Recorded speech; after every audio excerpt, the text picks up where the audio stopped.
Item 15 is the Santa Paula branch line. Mr. George. Good morning, Commissioners.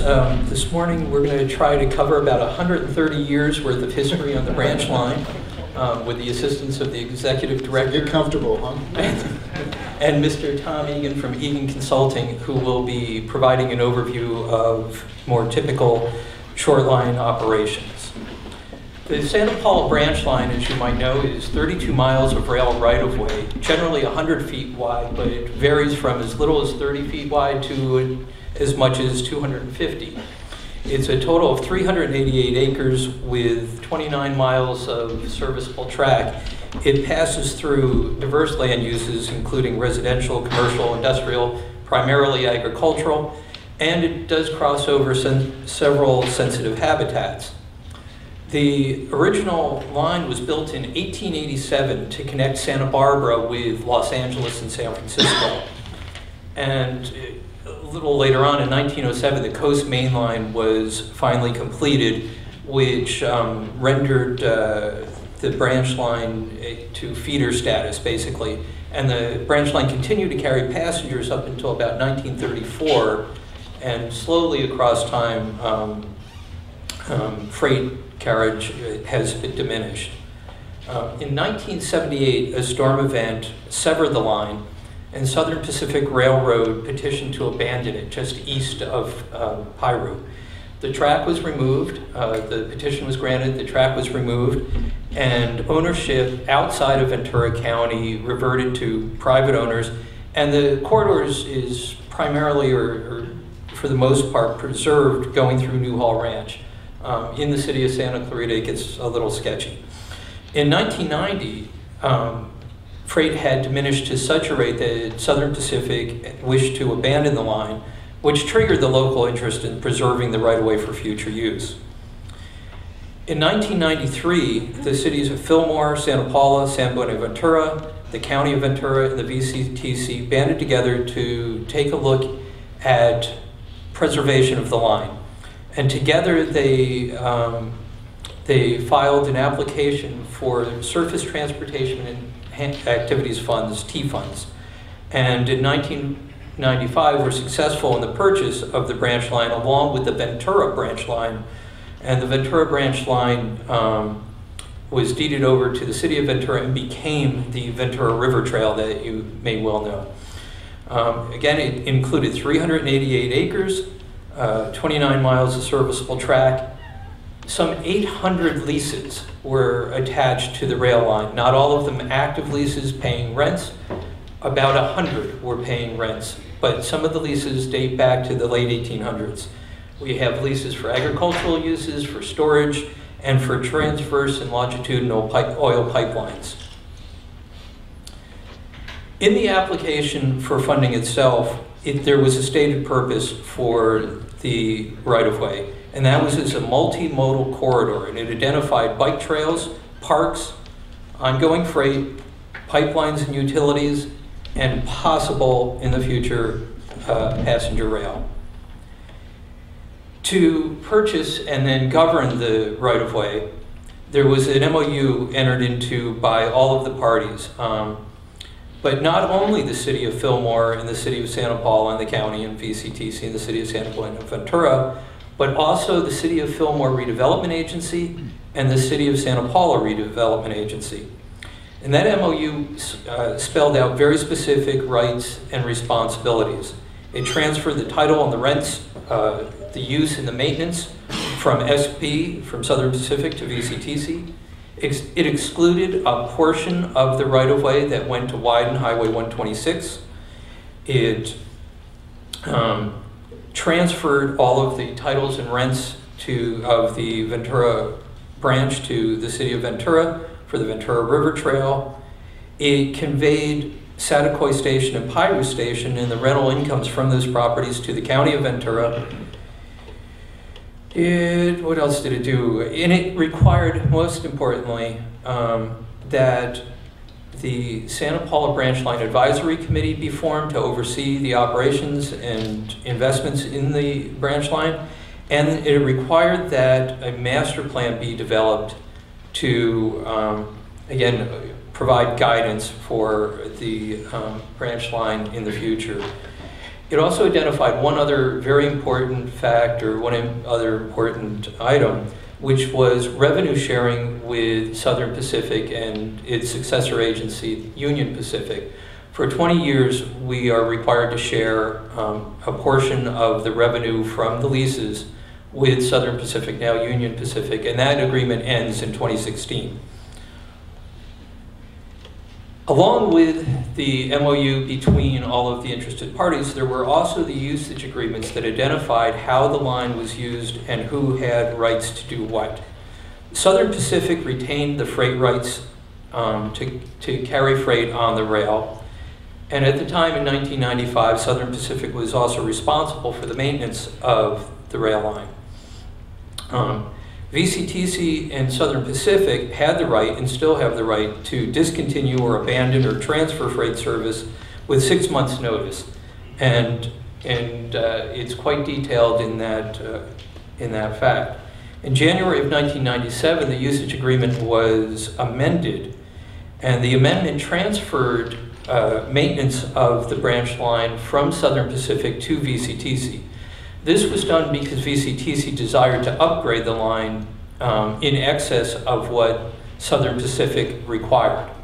Southern Pacific wasn't willing to maintain and pay for a line at a classification it didn't require. Is it, could you go back one slide? I assume that that's just a typing error down the bottom of the last line, in the accepted condition? No, that is a classification. That is a classification? It is a low classification, a speed classification of 10 miles? Thank you. 10 miles an hour. In July of 1995, the Speed Black Committee was formed in accordance with the MOU. Originally, the committee was comprised of city managers and public works staff. When we expanded the board to all 17 members that we have now representing all the cities and all of the county supervisors, the oversight committee was modified to include commissioners whose jurisdictions bordered the branch line or were a portion of the branch line. Each member has 1 vote. Quorum is 3, and Speed Black currently meets at the call of its chair, the executive director. The branch line has a very long history of planning. There have been many, many plans associated with it, prior to the purchase, which identified a lot of the issues and potential pitfalls and of ownership. In 1995, there was an environmental site assessment identifying hazard materials, the remediation work that would be needed, and some remediation work was done according to that plan.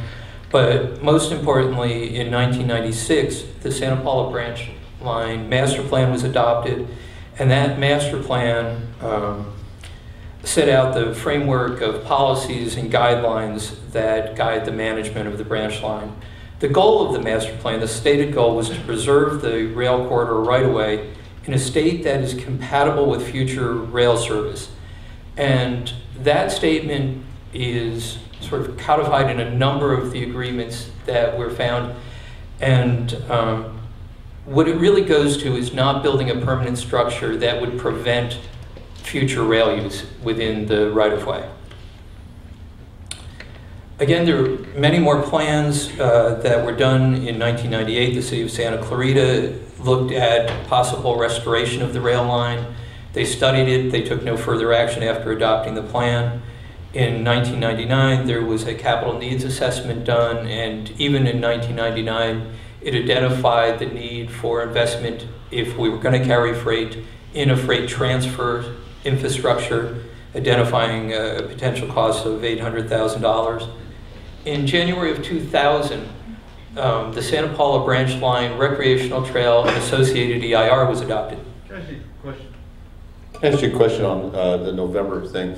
That's to upgrade to Class 3 or Class 4 standards, but UP did not require that, is that correct? UP did not require that, that's correct. There was no money in what UP wanted to maintain? That's correct.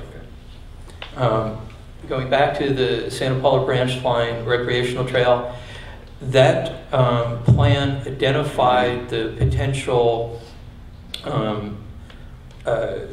alignment of the trail, did some preliminary engineering, and did a program EIR for the project. It was a very lengthy and in-depth study, and resulted in an agreement with the agricultural uses along the branch line not to build the trail until 2015 from Montalvo to Piru. Outside of Piru was not included in that agreement. And finally, we have in 2007 we updated the capital needs assessment, looked at reconnecting the line, looked at upgrading the line again, and at this point there is still no need to do that. But the study did look at both Class 3, which is upgrading to 40 miles an hour for freight and 60 miles an hour for passenger, and Class 4, which is 60 miles an hour for freight and 80 miles an hour for passenger. Both are quite expensive propositions. And in June of 2012, we completed the FRA mandated bridge inspection, which identified 22 bridges and $700,000 in required repairs to the bridges. At this point, 2 repairs have been done, and no others are scheduled or funded at this time. Operations on the branch line. When we purchased the branch line, there were 2 operations on the track. SP, or Southern Pacific, was providing freight service to Santa Paula, and since that time, the last regular freight customer, International Paper, has ceased operation in June of 2012. The other operation, which is still working today, is the Fillmore and Western, the tourist excursion and movie train operation. They're still going. And to accommodate both those uses, VCTC entered into 2 20-year leases. Fillmore and Western lease 15 property on each side of the center line for a total of 30 feet from basically Montalvo to Rancho Camulos.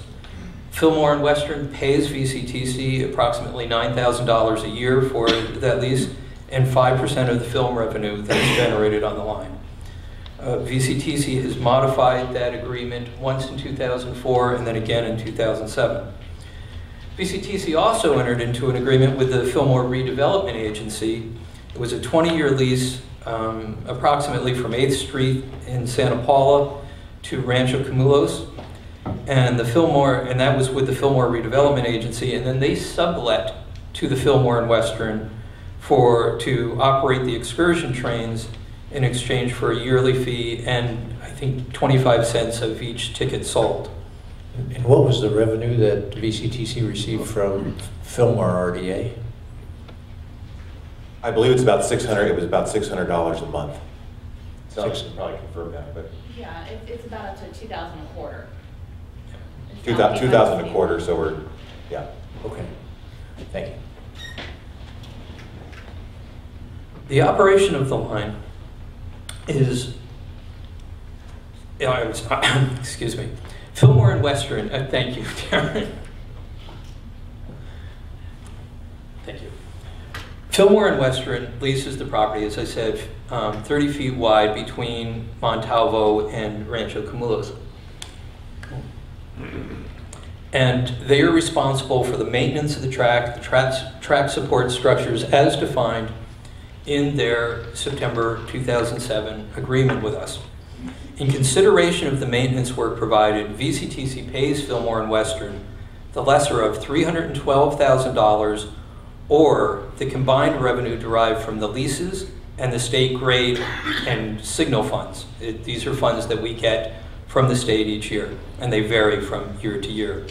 Fillmore and Western also provides repairs and services outside of their 30 feet, and for those we pay additional fees.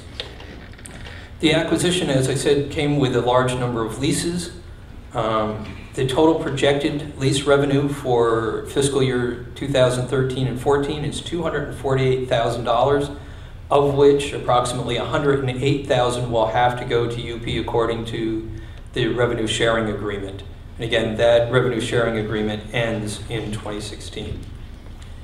To walk you through, we picked just the past year, 2011, 2012, to go through the revenues and expenditures. So you get a typical year. As you can see, the revenues on the branch line for 2011 and 12, the lease and crossing signal combined is $284,000. That's roughly $23,000 in crossing or signal funds from the state, and $262,000 in lease revenue. We had approximately $6,000 in filming revenues and an $11,000 in other revenues such as right of entry permits. For folks wishing to do work on the line, they have to file a permit and there's a fee associated with that. So our total revenues for fiscal year 11-12 were $310,725. Our expenses for 2011-12, our monthly maintenance agreement with Fillmore and Western was paid at $293,346. Expenses outside of the maintenance agreement, weed abatement, trash removal, repairs, added another $140,571.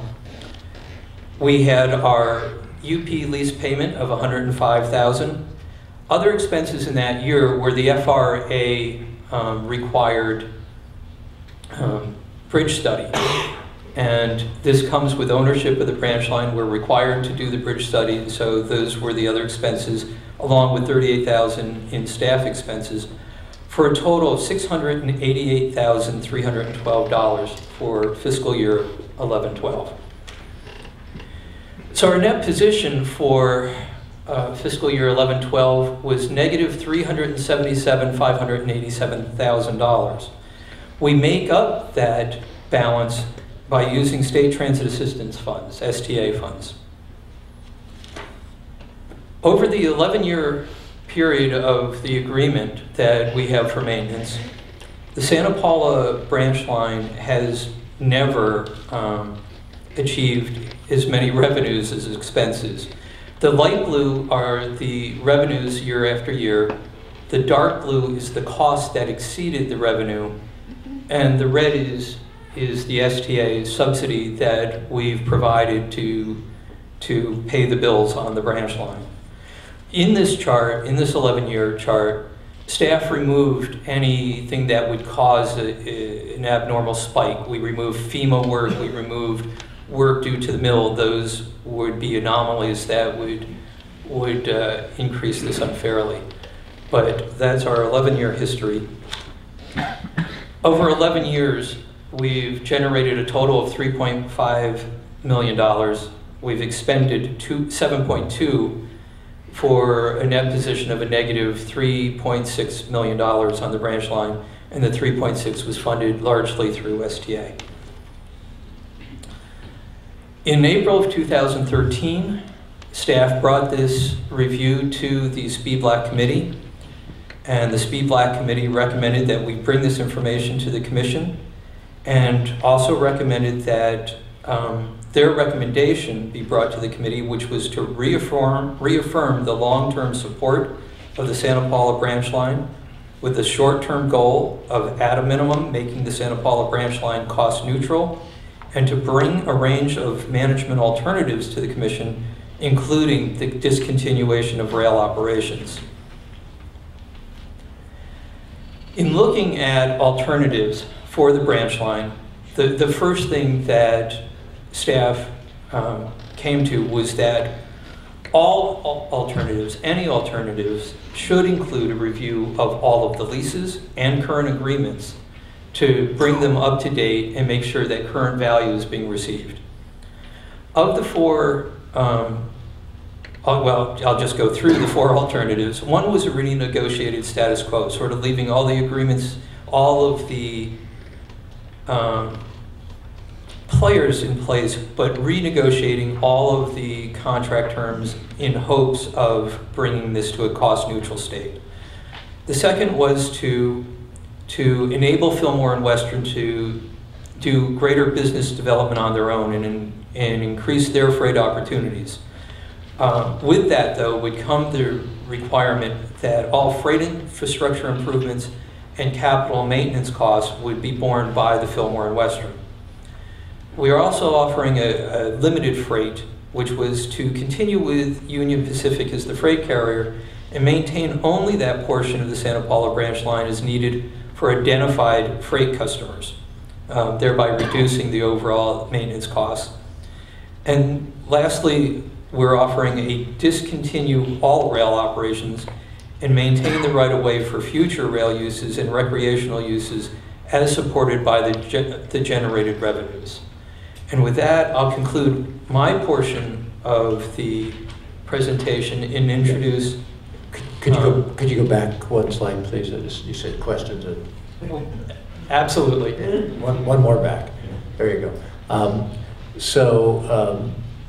One way to get to cost neutral is this top one, renegotiated. During the renegotiations, we could renegotiate and try to eliminate the deficit. We could try to eliminate it. There's no guarantee. Yeah, renegotiate with the railroad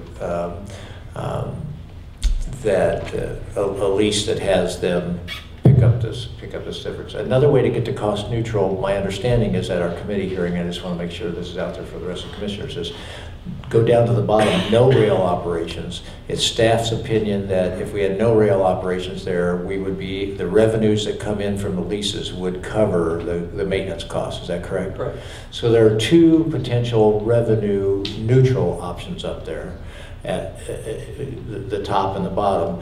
The freight operation, the second one down, and even the top one could potentially be, remember the committee's recommendation was at a minimum cost neutral. I think when we heard from Mr. Egan in his report that most of these small branch lines are actually able to generate revenue, and that it would be possible for us to be able to generate revenue rather than just be cost neutral. Cost neutral isn't the goal, it's the minimum goal that we would have. I just wanted to be clear on those things. And then the third one down, limited freight, and the only thing we did was handle Union Pacific. That's probably, I got from staff, that's probably not a very easy way to handle that from a cost neutral standpoint. Is that correct? No matter what would happen under that one, the commission is obligated to maintain that rail line should UP be the freight operator. So we would have maintenance costs that are a UP obligation. So that would be something that with the revenues that we receive from the leases, we would have some revenue to cover that maintenance. But Mr. Egan may be able to give us a better estimate on what that maintenance cost would be. Thanks a lot. I see a couple commissioners that want to make comments or questions, but what I'd like to do is get through the presentation from staff. If you can, write your questions, comments down. We'll open it up to questions from the commission, and then we'll go to the speaker cards for comments, if that's okay. Just an informational clarification question. Okay, clarification. We often talk in alphabet soup up here, and some of us are very familiar with all these terms and pots of money. I was wondering if staff could elaborate. You were talking about the hit on the STA monies. Could you quickly describe what the state transit assistance money is, where it comes from, and what it's intended to be applied to? State transit assistance money is money that VCTC receives from the state of California. It is a complicated formula that is connected with the sales tax on diesel fuel sold in California. And that is VCTC's primary revenue stream for its use for the purposes of generally public transit services. It's the closest we have to our general fund, for the lack of a better way of putting it, to put it into a little bit more localized understanding. Okay. So are we okay with that if we just let staff finish their presentation again, write the questions down, we'll open it up to the commission's questions, then it'll have speakers, and then we'll come back for comments and questions at the end by the commission. Mr. Chair, Mr. Egan will be our next presenter. Okay. From. I just have a question on here. Okay.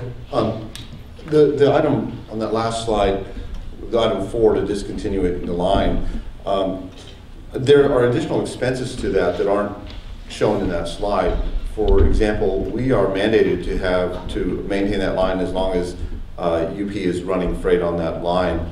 And the comment made was that no one has been operating freight on that line since June of 2012 is wrong, because we have in Santa Paula currently a company that wants to use that line, and they're in transition from one company to the next. So yes, we're in a short window that no one is using it, but we have a company coming in that wants to use it. So we do have a user on that line, and we will be mandated to maintain the line through UP, and if we choose not to run freight, then we as a commission have to pay whoever transports material, whether it goes by truck, whatever, we would have to pay for the service to them, and it couldn't come out of STA funds, it would have to come out of our funds, and so we would be incurring an expense that can't come out of STA funds, and where would it come from? So it's important to recognize that we do have a user on that line, and that user represents to Santa Paula about 250 jobs in Santa Paula, and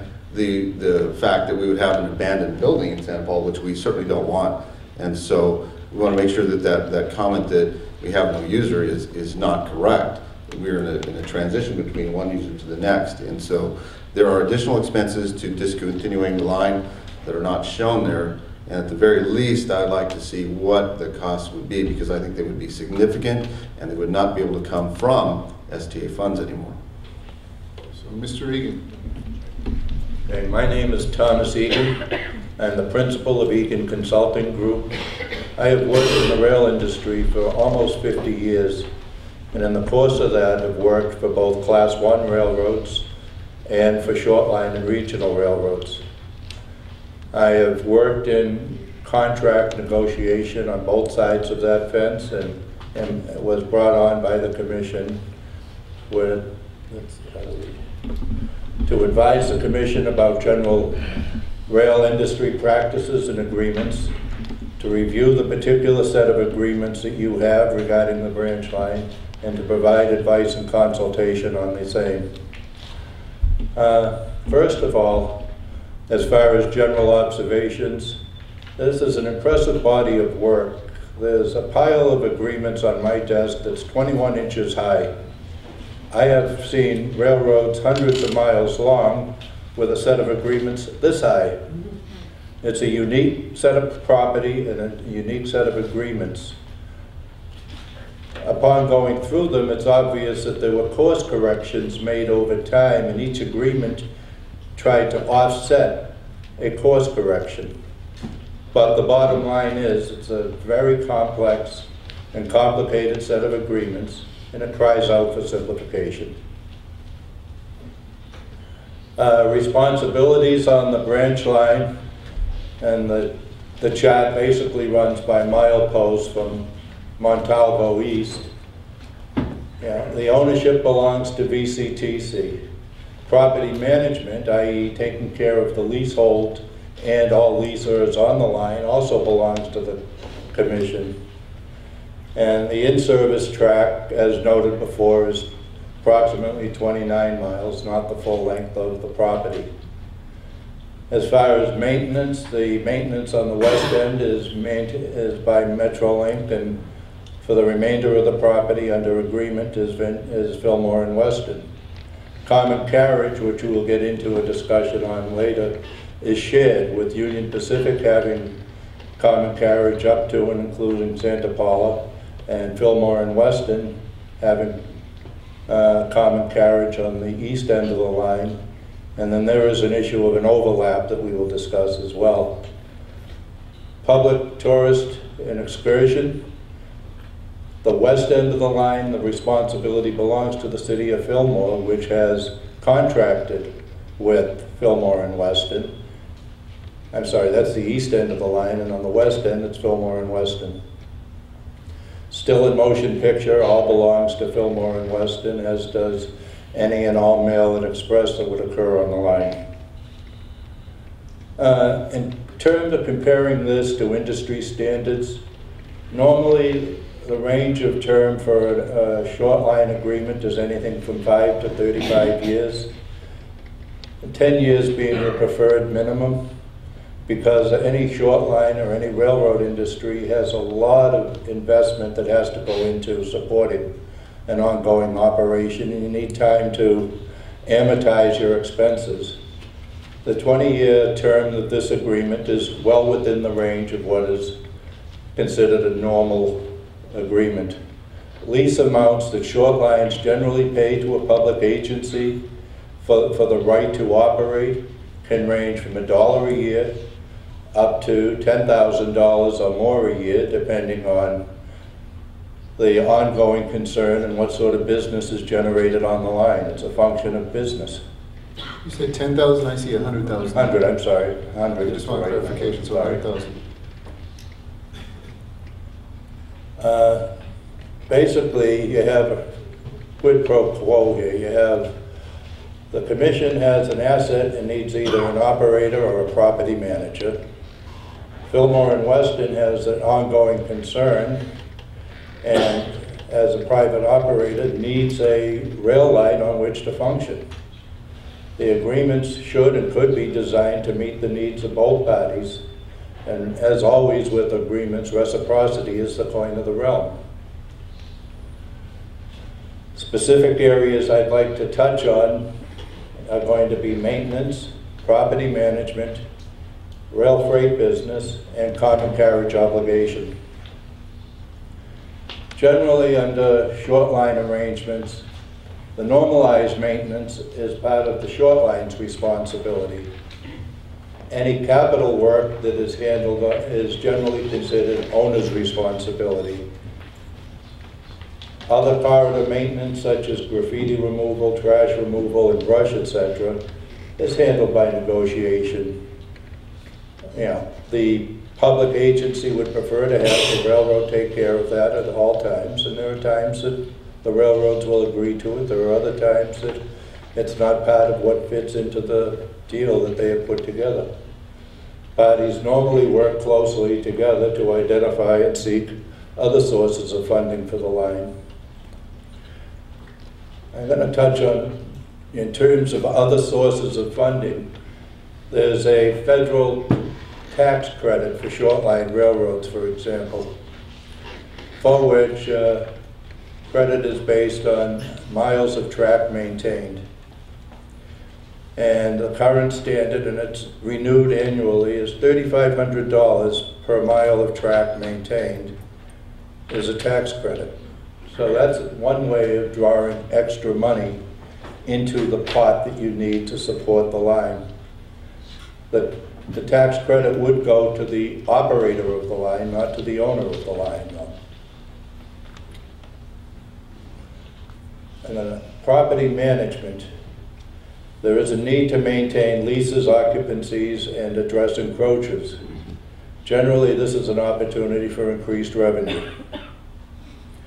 There are actually companies that exist that do this specifically for rail rights of way, for public agencies, and for short line railroads. The terms vary, but these companies generally charge a small fixed fee and a percentage of the found revenue, the revenue above and beyond what you are currently collecting.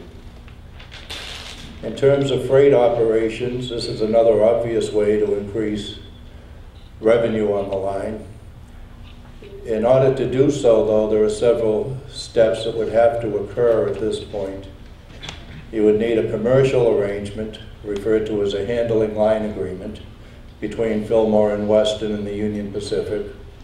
You would need construction of appropriate interchange tracks and establishment of operating protocols. You would need to address the common carrier obligations, which I will talk about momentarily. And then there would be site development work to encourage freight operations. The site development is generally provided by the customer, but customers do have a tendency to look to public agencies and host communities to help in site development monies. In terms of rail freight business, the current rule of thumb for the industry is that you need 100 carloads per mile per year for a viable ongoing concern. Basically, if you were to look at the line from the connection with the Union Pacific to Santa Paula, you're talking about 15 miles. So for that to be a viable freight concern, you'd need about 1,500 carloads a year, or about 30 carloads a week.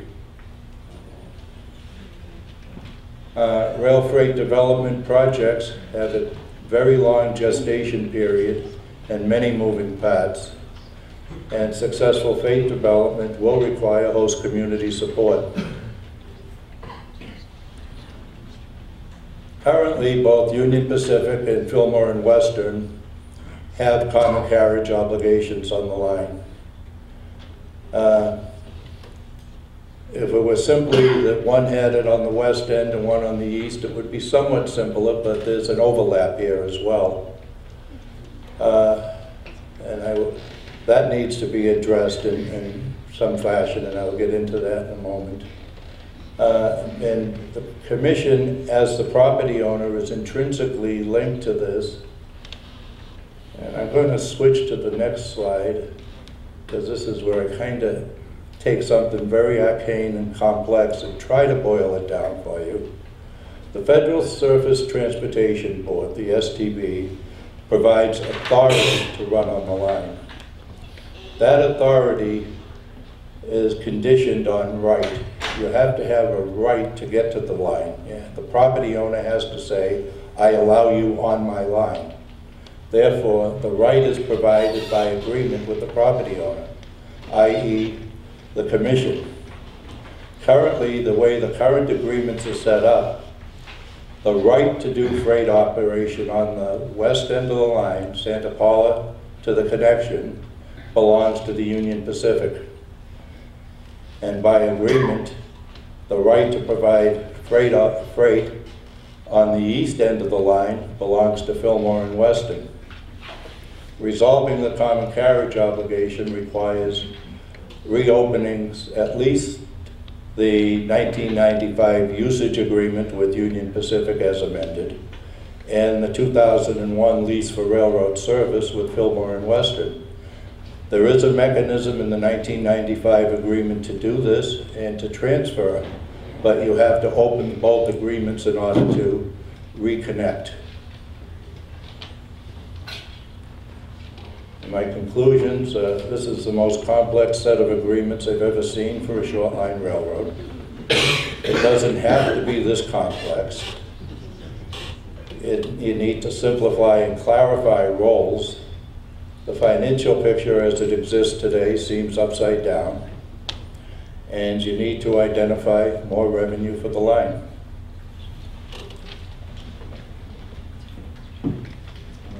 When you say the financial picture is upside down, what do you mean by that? What normally happens with a short line that is operating on a publicly owned railroad is that the short line is paying money to the public agency for the right to operate there.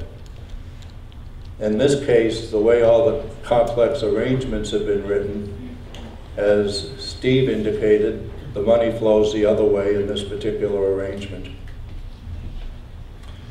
Okay, so I'm going to ask the respect of the commission to limit it just to questions at this point. Because Mr. Chair, if I could, I'm sorry to interrupt you. There is, the Fillmore and Western does have a PowerPoint presentation that they would like to, I'm not sure who's going to be handling it from the Fillmore and Western, but they do have that. It may be appropriate to get the PowerPoints out of the way and then open up for a range of questions.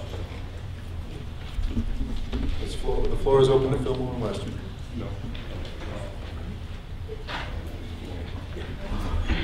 Good morning, Commissioners. I'm Dave Wilkinson, Fillmore and Western. We have a short PowerPoint, and I have three presenters of that PowerPoint. And that's Bill Bartels. I don't think he needs any introduction. The other person is Eric Lee. He's currently sits on the board of... Dave, excuse me, would you please speak into the mic? I'm sorry. He currently sits on the board of directors with American Short Line Association.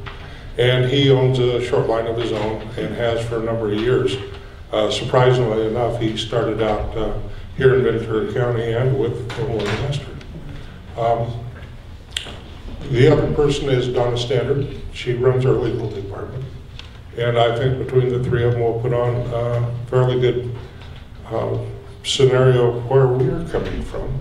We also have Ray Marcheco, our general manager, And if you have any questions about the capabilities of the railroad, we can answer those as far as maintenance, ongoing maintenance, and our capability of doing freight service on the entire branch line. And I think we'll answer some of these questions today. Thank you very much, and here's the presentation. Good morning, Honorable Chair, Honorable Commission. Thank you very much for letting us speak. I appreciate Steve DeGeorge's work and Tom Egan's work. They synopsized what has been a dialogue between certainly Darren and the railroad, and that I've had some involvement with for the last 3 years. And to bring it to this day to actually do that thing of modernizing agreements and moving things into the new world is exciting for the railroad.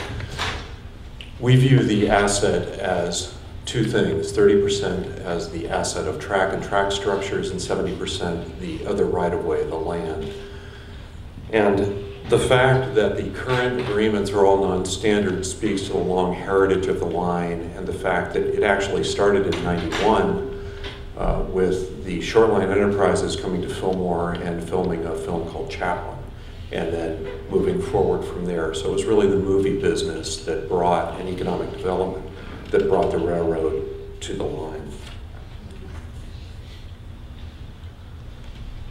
That really speaks to the unique relationship between the line and film, because the zone, which allows for the less expensive making of movies, ends in Piru, and so there's been a long-standing relationship between Piru and the fact that this long rail line that stretches out in the zone seems to be very elastic.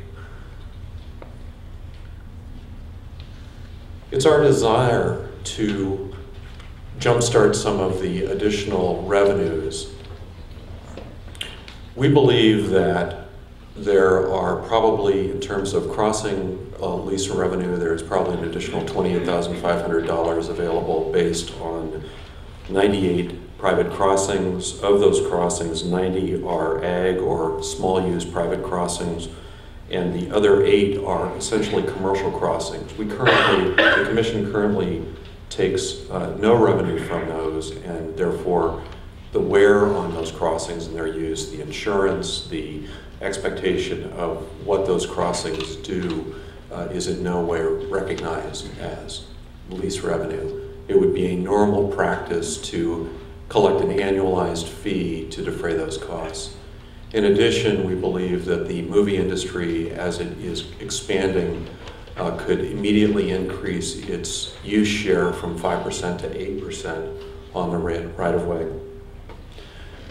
We went through and identified approximately 170 acres of currently leased ground. Those leases may range currently from 0.005 cents a square foot to 1 cent a square.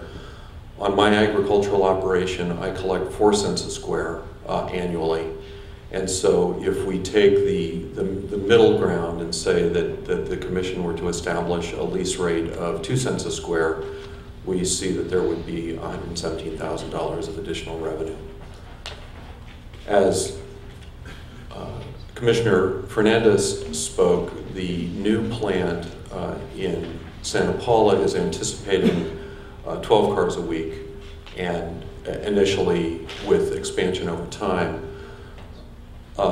One expectation of that would then be, with those cars, that if the Fillmore and Western or local control would collect those tariffs, 10% of that would go straight back to the line and its maintenance, and that would look like $50,000 to $80,000.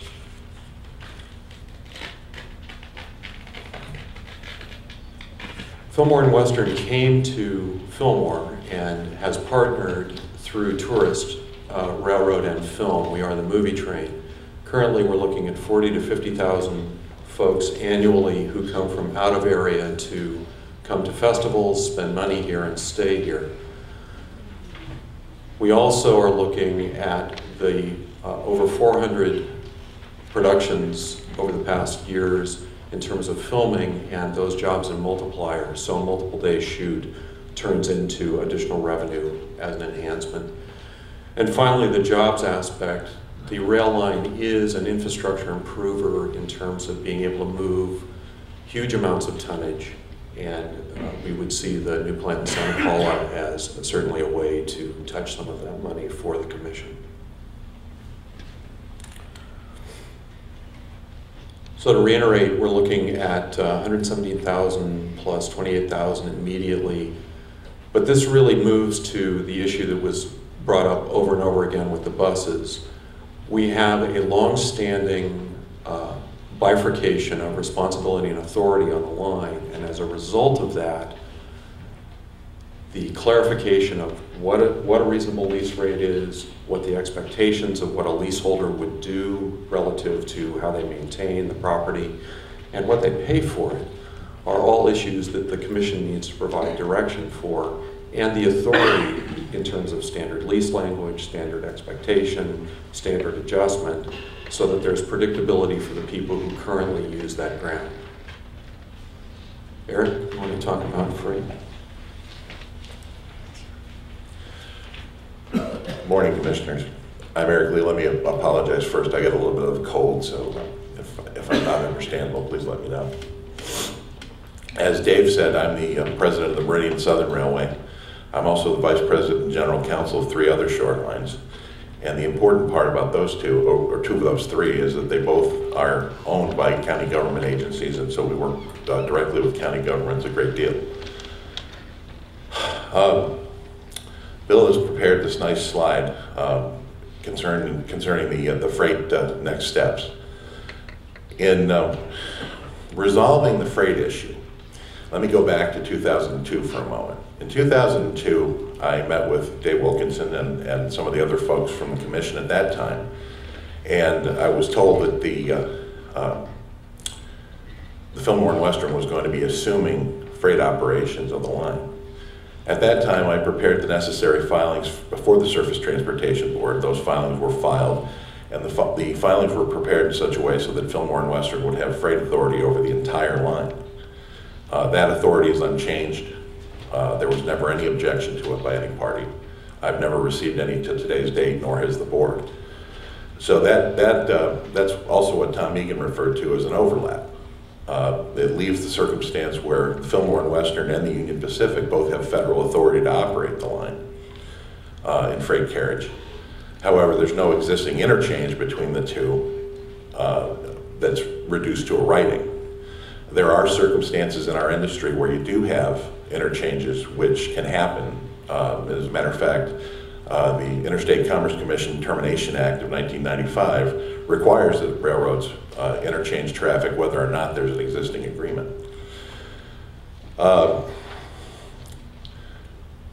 Lease language, the discussion here on the second point of lease language for freight and the lease contract with the 10% fee refers to the proposal that 10% of gross freight revenues would go to the commission. That's an arrangement we use on our short lines that are owned by county governments, and it works very well. Last year we actually had one of our county governments want to know and want to quantify whether that was a fair amount, so they hired an outside consultant who surveyed all the other short lines in similar situation in the state of New York and found that we were at least comparable, if not above, what everyone else was paying. So that's a pretty fair industry number. An interchange agreement is a very simple thing. They're about 5 pages, so they won't add to Tom Egan's stack any. Operating agreements that we have with our counties usually are 15 to 20 pages. They're very simple. I guess in looking at some of the documentation about the representation on this commission, I kind of have a question that maybe ought to be thrown out there somewhere, and that is, I know there's been a lot of changes in economic development in California, but both of the agencies we deal with are economic development based. And it's important with a small short line to have the understanding of economic development going forward and a lot of planning to be able to ensure that you're going to be able to site the freight facilities that will be needed and operate the freight operation correctly. I guess that's pretty much what I have on the freight next steps. I guess, Bill, you want to continue? In terms of infrastructure next steps, we've talked about shared funding and seeking shared funding. One of the discussions that I had with Steve DeGeorge and have had with Darren is that we don't have a prioritized project list except for the bridge report. And in order for a public agency to go out and get money, as we all know, you need to establish a priority list. In the state of California, we have the transportation folks asking that short lines and railroads identify freight and goods movement infrastructure. I know Kristen Dekas has talked about that at length before this commission, and so it would be a priority that the commission also take the action to identify and prioritize projects. Because they're rail projects, they're much like the Caltrans Green Book, they're a standardized process, but until the owner of the railroad identifies long-term infrastructure improvements, it's not really possible to go out and look at different pots of money. Again, projects are standard for rail line, design is standard, just like the bridge that we just did a major capital repair on. That was a standard repair as designed from the original bridge. Eric talked a bit about common carrier. The common carrier status, the commission is also on that docket as part of the common carrier. So the commission is fully apprised as far as the federal government is concerned as a common carrier.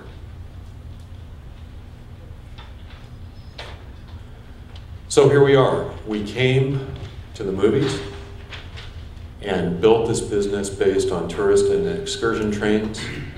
We're looking at track services and maintenance that occurred in '91 as a result of the commission's determination to upgrade the line.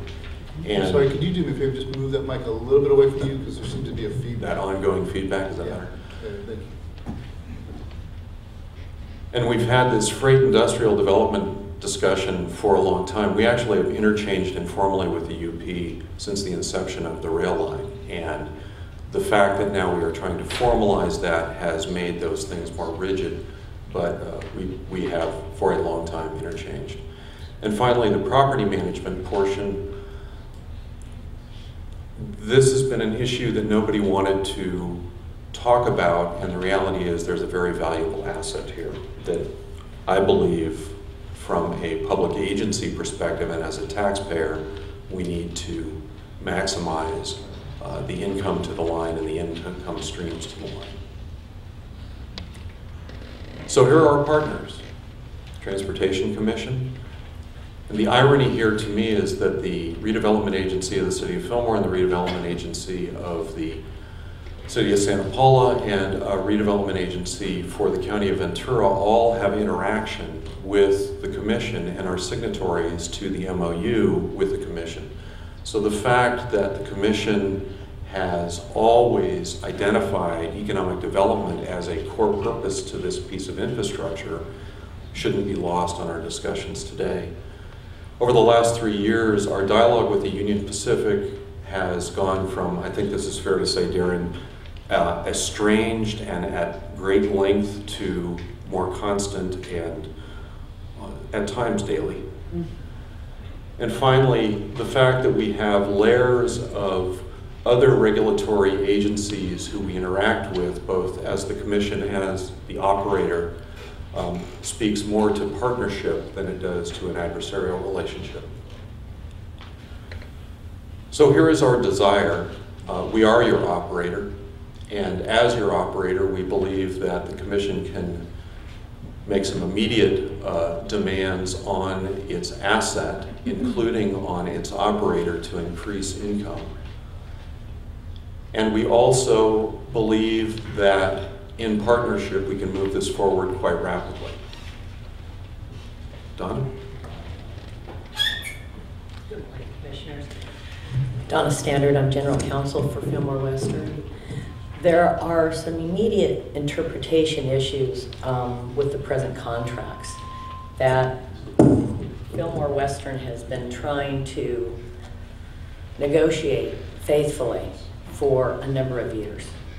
And I believe that once those negotiations commence, that will alleviate a lot of the problems. We have some issues that are coming to bear very quickly, which the Commission is aware of. And I won't go into those, but they are going to come to a head with respect to interpretation of the contract, maintenance, who's responsible for what.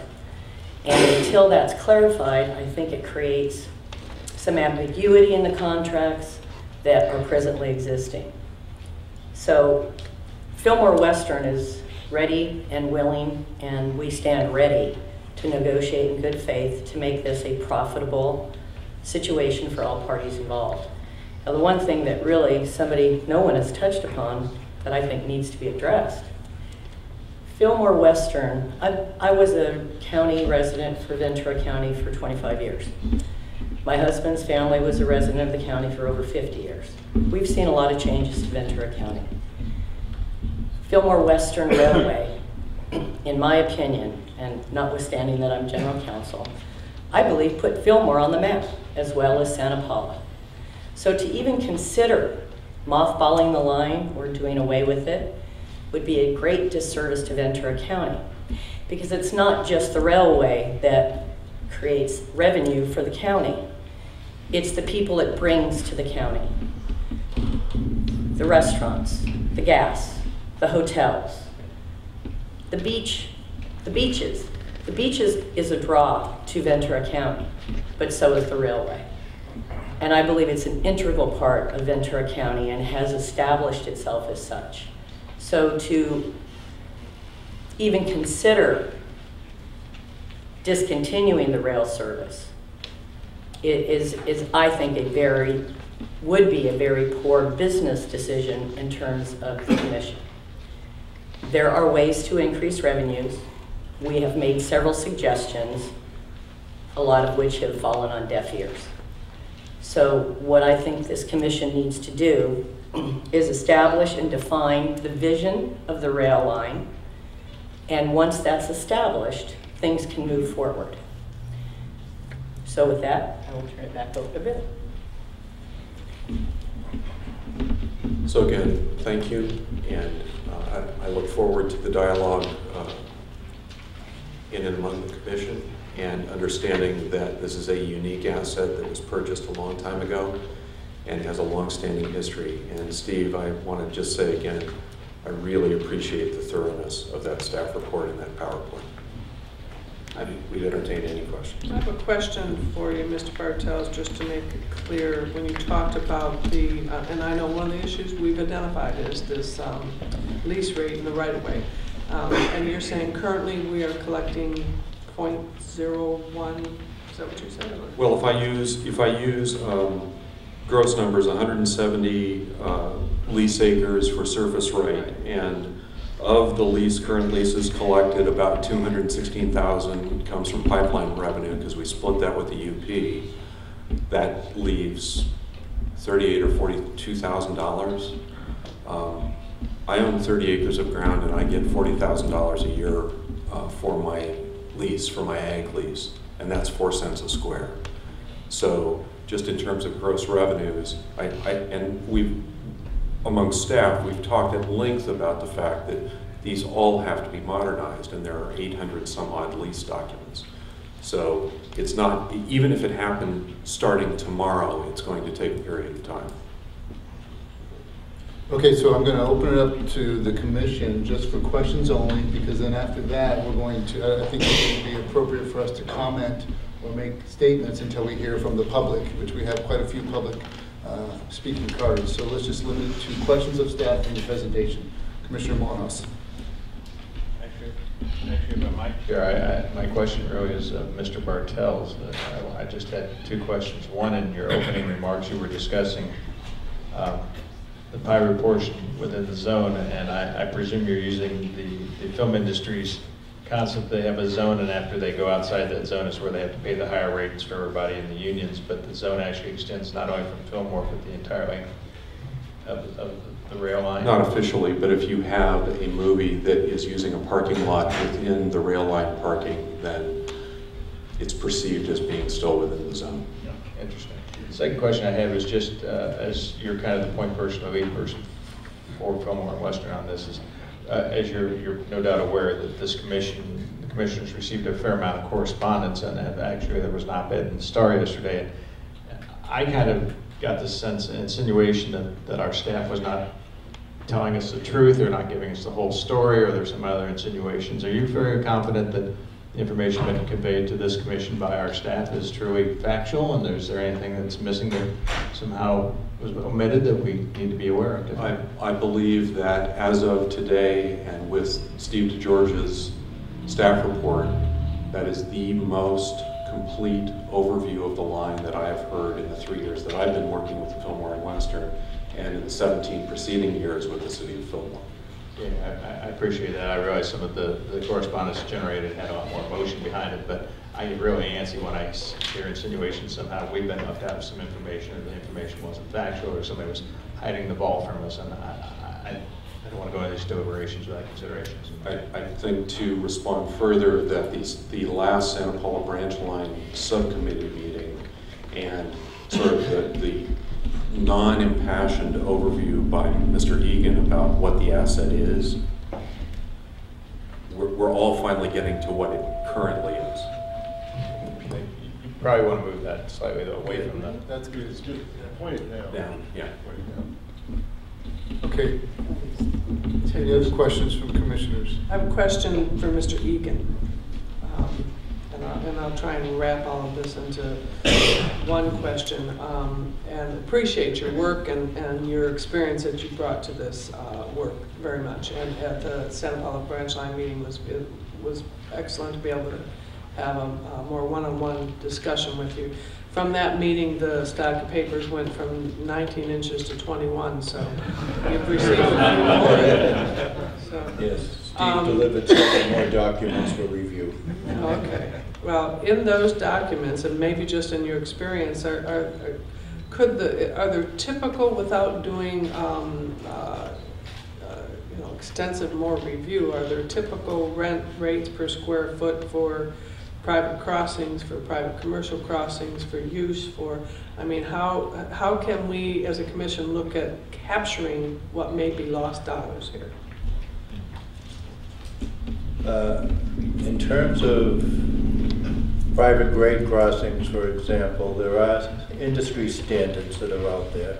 I don't have them in front of me, but we could refer to various agencies, including the American Short Line and Regional Railroad Association, to ask what they're showing for current standards. They do keep pretty good documentation. As far as land leases, etc., that's a world unto itself, and that belongs to either developers in your area or the sort of agency, a company that I described to you earlier, who does that work specifically. I'm glad you asked the question, because I want to understand crossing fees. I didn't really, so you would charge the farmer a fee, yearly fee, for to be able to cross over on road crossings, kind of an easement type situation? There are fees for those sorts of crossings. Okay. And there are times where if the farmer's crossing was there first and the railroad came last, there is no fee. It's a matter of who crosses who. Okay. Thank you. Okay. Any questions, Commissioner Bennett? Thank you. You know, I appreciated Mr. Egan's presentation, and particularly the statement that we're upside down here. You know, we should be making money off of this asset as we lease it out, not losing money and subsidizing essentially operations of the asset. And so I think that's the essential question, and we can get there. I think we can get there. The question is who's going to cover this deficit? $3 million of this has been covered by the taxpayers, and that money could have been used for transit. And at the same time that we have, you know, kids in Peru saying they need a bus to get to Ventura College, for example. So I think that has to end. And so my question is this: for us to try to figure out who. That's a great lead into my question. Yeah, I like the statement, then the question. but it is germane to my question to put it in, because I think some people may ask, why am I asking this particular question? Is you know, who will be the people that we can count on to cover this deficit and going forward. And normally, if you were going to enter into a risky lease arrangement that potentially could have freight involved in it, and somebody has to have the wherewithal to be able to maintain the grade and all of that stuff, and you don't want to put the taxpayer at risk. For example, in the city of Ventura, when we entered into a big lease with you know, with somebody, we want to know what their books are. We want to know what their revenue is, and sort of what kind of partner do we have in terms of financial stability. So at the committee meeting, not everybody on the commission was there, and again, I'm trying to explain why I'm asking this question. At the committee meeting, I asked Fillmore and Western why we couldn't look at their books, and they said, oh, it's perfectly fine, you can look. Staff had said they'd been trying to look at their books for some time and had not been, cooperation. And they assured us that yes, that we could look at their books, and I said, good, I'd like to get that information as soon as possible. My understanding is staff has sent a letter asking for the books, and there has been no response. So my question for the railroad, I don't know who the appropriate person is, why has there been no response at this point in time when this is a critical thing for us to know? Thank you, Commissioner Bennett. We did receive a letter. It was open-ended in its nature, and I'd go back to Mr. Morehouse's question. The dialogue I believe that we're having today is about an asset which you already own and agreements which you already have entered into. And I also believe that if we are going to have that dialogue, as Donna Standard alluded to, there are some other issues relative to how the relationship between the commission and its operator and the UP have evolved over time. And so our response is absolutely, now let's talk about what the letter is actually requesting and what aspect of our operation you really are wanting to look at. Because we in fact are a company which is a movie prop company, which is a railroad, which is a consulting company, and I haven't had a chance to talk to Darren about what those pieces are and what that looks like. So while I appreciate the innuendo, I would caution pushing the dialogue at this point. Thank you. Whoa. Did that answer your question? That's a very different answer than we got at the committee. At the committee it was, hey, no problem, absolutely, look. So now you're saying you'd caution pushing the dialogue.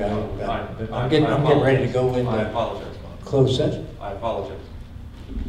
The issue is the letter made a request for what appeared to be a huge amount of documentation, and much like our dialogue with Mr. DeGeorge, what the specifics are of that, I am not clear on. And so until and just opening the books is fine, that was not the specific of the letter. And so would it be appropriate to respond to staff so they at least before we got to this hearing know that was your position rather than no response at all? I mean, right now we're hearing your answer for the first time. Wouldn't it have been appropriate for staff to have had that answer? That hey, we can't comply with this request, or we're not willing. It sounds like I don't know, when did we receive the letter?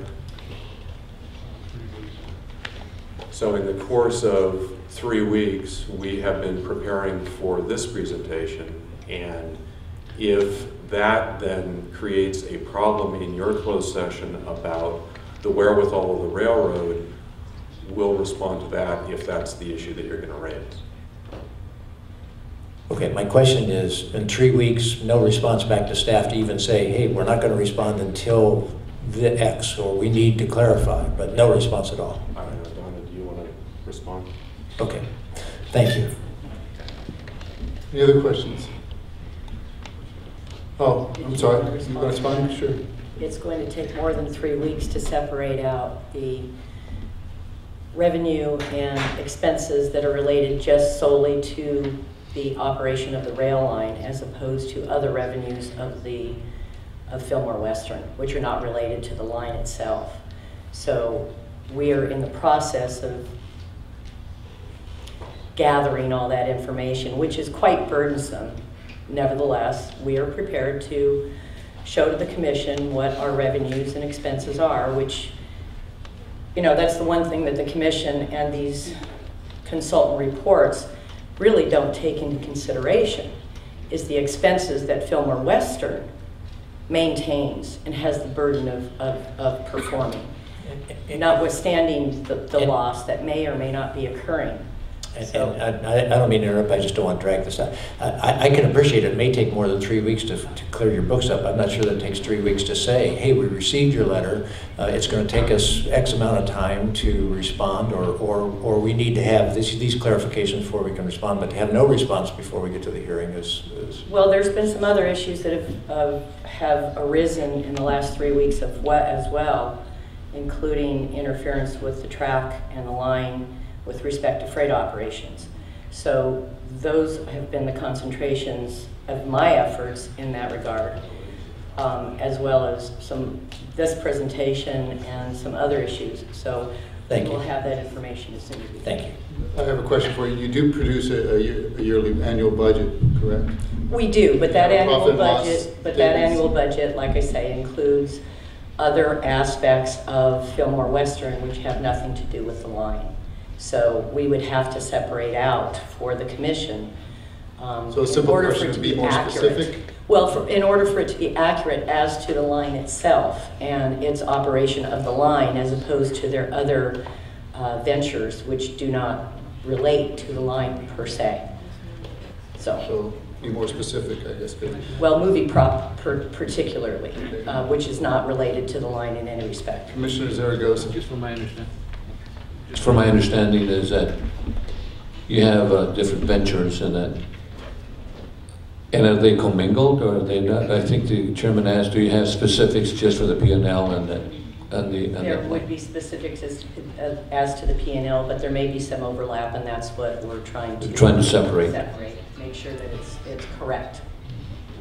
So if I can just understand, I'm sorry, I don't want to belabor this, but just a simple question back to our staff to say, can you be more specific of what your request is? Would have been easy enough to be able to produce those annual I thought there was some dialogue between staff and Fillmore Western, not involving me, that had been going back and forth. So there was no written response, but I believe there has been some dialogue with respect to that production. Thank you. Commissioner Delapena. Thank you. I do have a question. You mentioned the movie part of your business, but the movie part, in my opinion, is directly related to. Not the prop. The props are owned by Fillmore Western. That's a completely separate entity from actual use of the train and the rail line for the movie industry. So that is a separate venture that has nothing to do with the rail line itself. Okay, Commissioner Morehouse. Okay, I'll just take another bite at the apple. This spurred my interest now, so I want to turn to our staff. What was the nature of the letter? What was the nature of our request?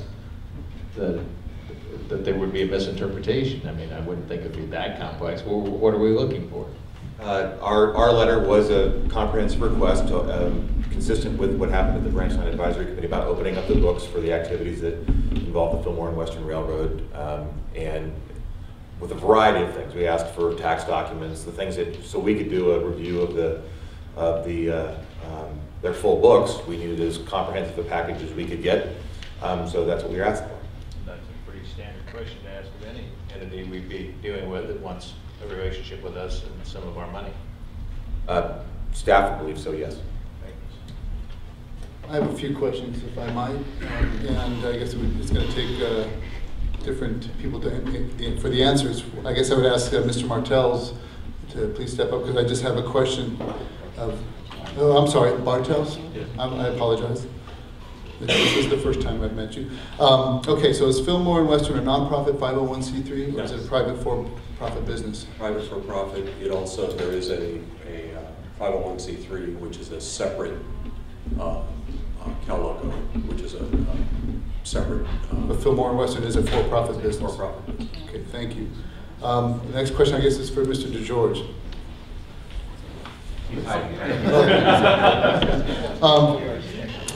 Can you talk about redevelopment agencies? In this MOU, we have redevelopment agencies that have been absolved. So obviously, is that just for us to be able to renegotiate and put a new agreement together? Mr. Chair, I'll go ahead and bail Mr. George out on this one.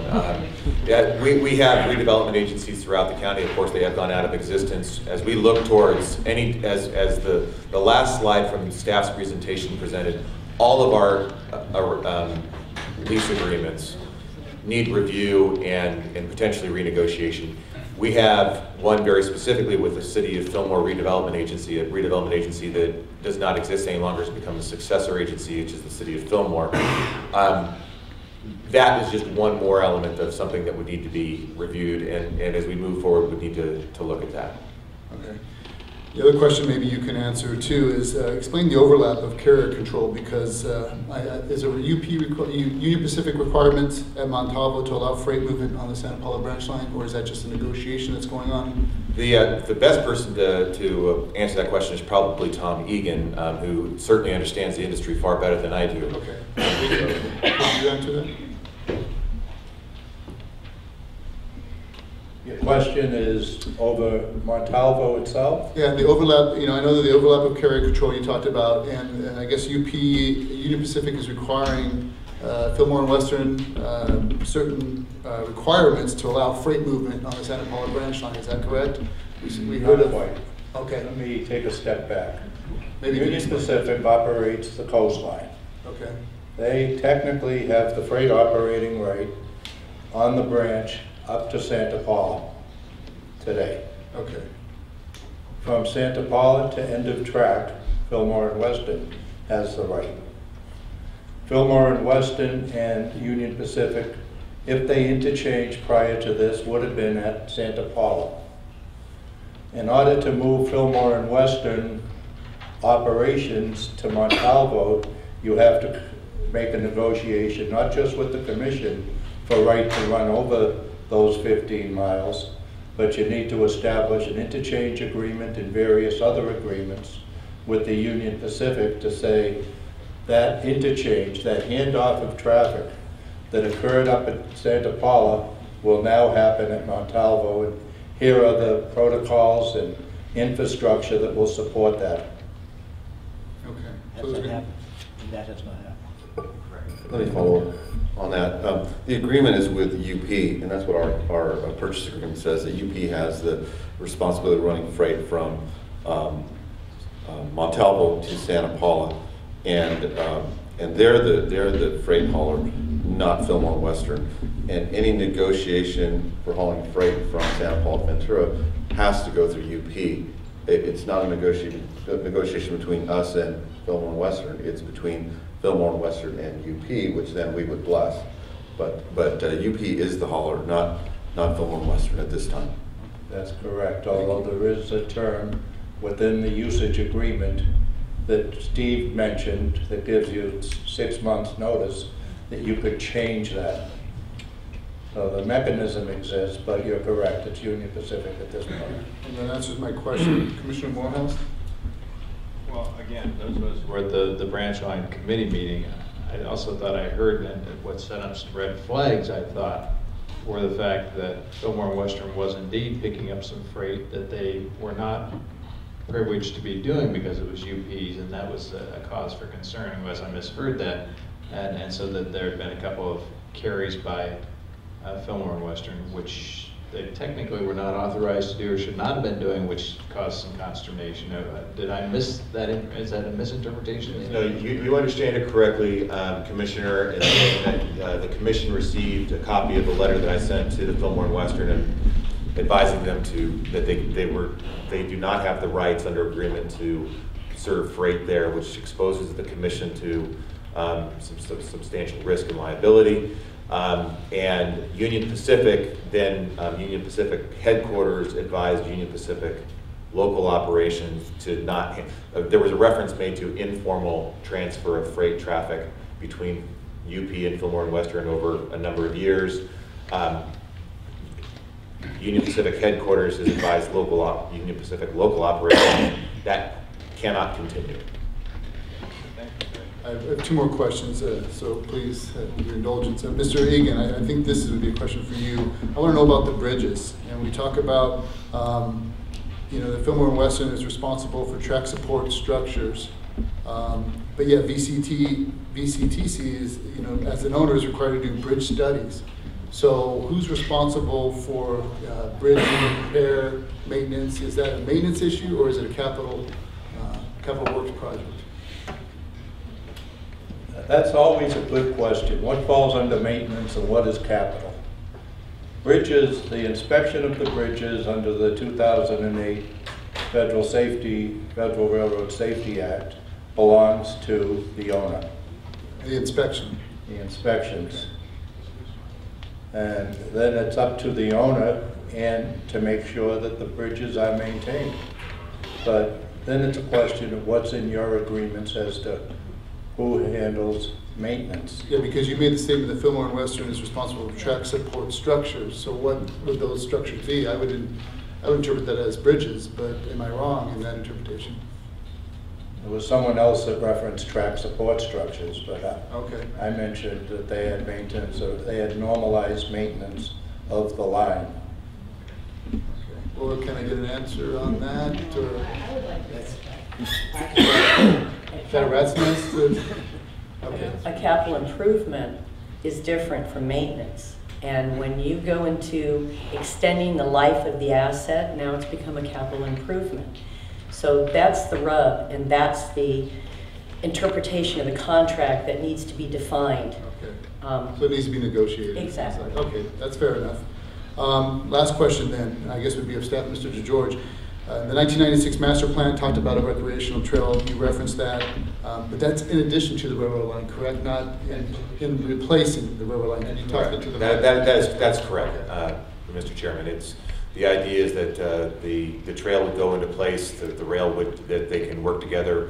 The term was multimodal corridor, so you would have both opportunities. So when we heard the terms mothball, the railroad, or I've had some correspondence of people thinking that we're recommending getting rid of the line completely. I know we have the 4 options. That really, as far as the recreational trail, that's not the case. It's not it's not in place of, it's in addition to. Correct. Okay. Those are my questions. Any other? Commissioner Bennett? For Mr. Egan, please. You mentioned that this should be simplified. As we begin this process of trying to figure out where we're going to go, what are your major recommendations that would head us in the right direction in terms of simplifying this? Is that something you can give us off the top of your head? Well, currently you have about 20 or so different agreements that tie into this line.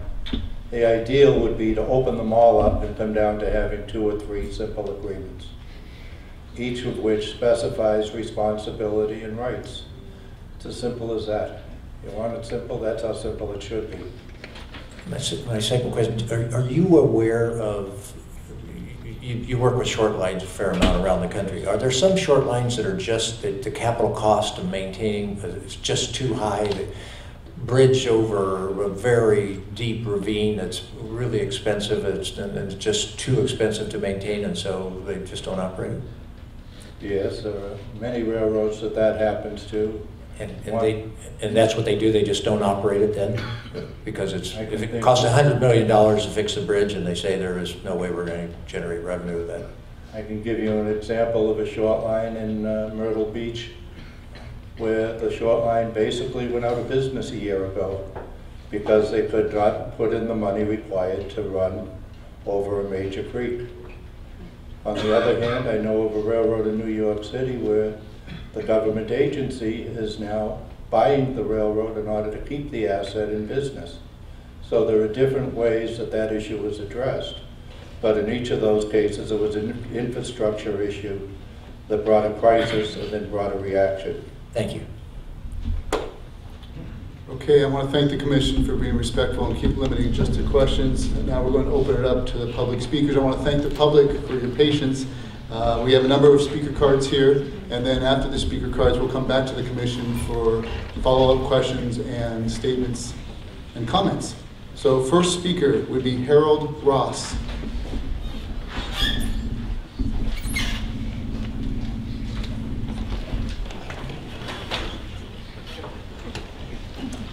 morning, Commissioners. My name is Harold Ross. I'm a retired development engineer from Hughes Research Malibu, and I'm a supporting member for the Fillmore Western. I was a one-time car attendant when they first opened up many years. I've always been in support of this railroad, even though I'm not a car attendant anymore. I can't imagine Fillmore, Iron, and Santa Paula without this railroad, this asset. Jobs were brought up, and I'm looking at this picture of this cowboy on a horse. It's a lot of heritage in Heritage Valley that would disappear. And if something like this ever goes away, it'll never come back. I'm from Michigan. I've seen this stuff happen in Michigan. I would hate to see that to happen to Santa Paula and Fillmore. I think it's a wonderful asset, and not to mention the jobs and the commerce that it brings into these cities. I go there a lot just because the railroad's there, and I know a lot of people that do. To me, this is something. This is history. We all have this opportunity to preserve this history and not to let it be mothballed or disappear. If it goes away, it'll never come back. It'll be just like a pipe dream. So it's up to us to keep this alive. And I think what isn't upside down from time to time? I mean, if you live in your house and you're upside down, you're going to move out. No, you make things work out. I think this can work out. I'm behind them 100%. I think we all should be. Thank you very much. Mr. Ross, I just want to apologize too for I had to chat to legal counsel during the presentation. I didn't want to be disrespectful. So. Oh, I didn't catch it. Okay. I'll just say hi, Michigan. So, okay, next speaker is Mike Bennett. Good morning. I guess it's still morning. Yes. I want to digress real quick off topic because I am somebody who has and still works under the Buy America Act, and I thought I'd throw out some information. It's called the Surface Transportation Assistance Act. It only applies to federal aid transportation projects. State only don't have that requirement.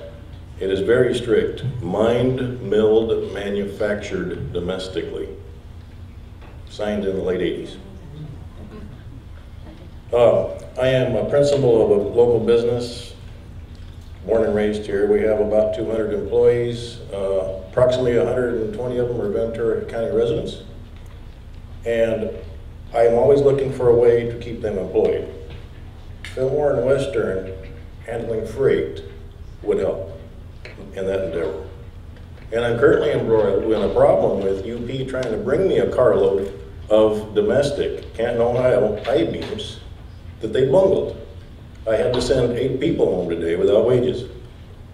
It just happened, just a coincidence for this meeting. And Darren knows about it. He's been trying to help me get the constipation unblocked, but it wasn't fun. It was not fun. In retrospect, the problem wouldn't have happened had Fillmore and Western been handling the freight from Montalvo to the spur. I guarantee you that. I just want to say I support any intention. If it only takes 6 months to get Fillmore and Western handling freight from Montalvo, I'm all for it. I'd throw a parade. Thank you, guys. Thank you. Next speaker is Roger Campbell.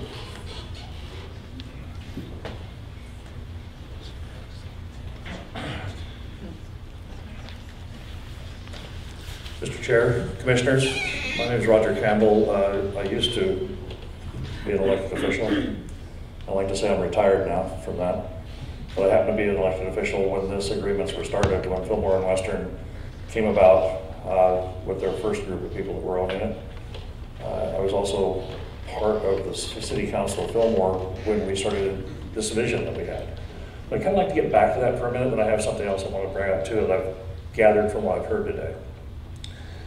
The vision we had was we were losing our railroad through the valley. And even though it's been stated in your staff report, I wanted to reiterate it. We looked at a long-term vision. Elected officials shouldn't just be looking at next year or the year after or even 5 years. We need to look way beyond that because things do go away and sometimes it's important for them not to. We as a society are moving more and more towards green energy and a green way of life. And we saw that back in the 90s and said at some point in the future, a railroad could become viable again in this county. We went through the Heritage Valley.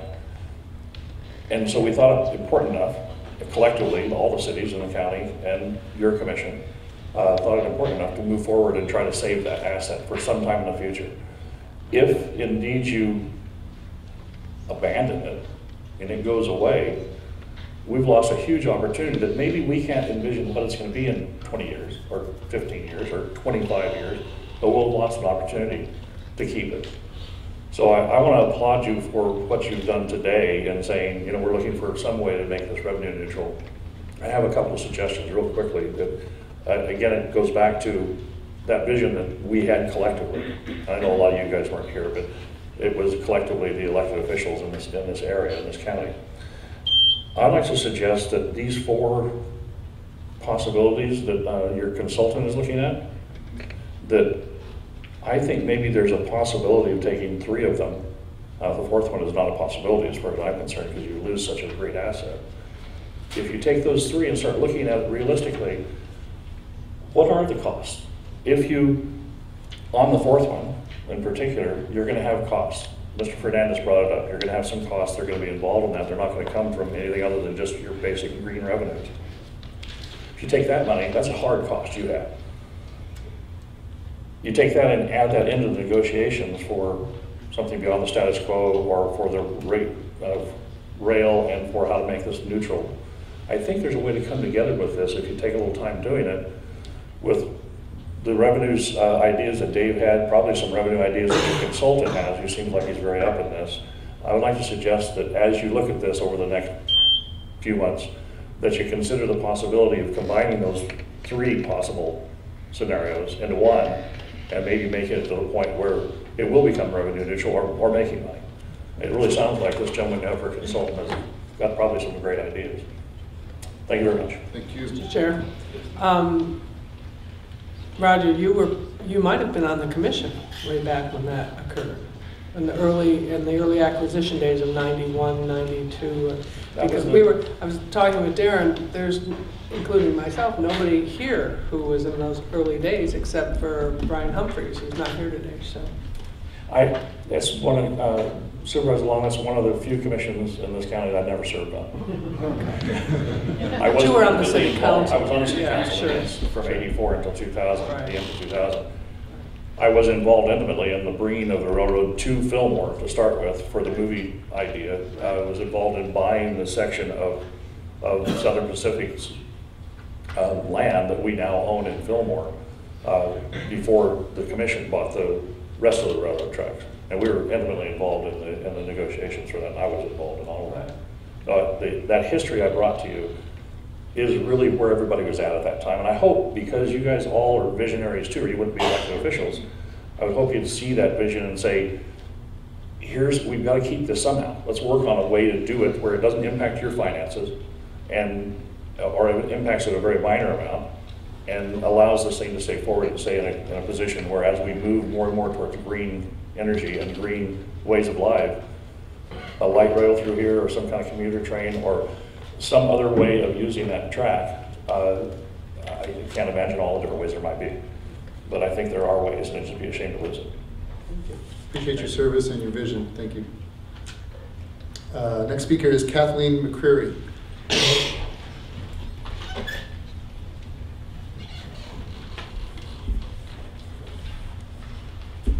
Good morning, I'm Kathleen McCreary. You all heard from me this week.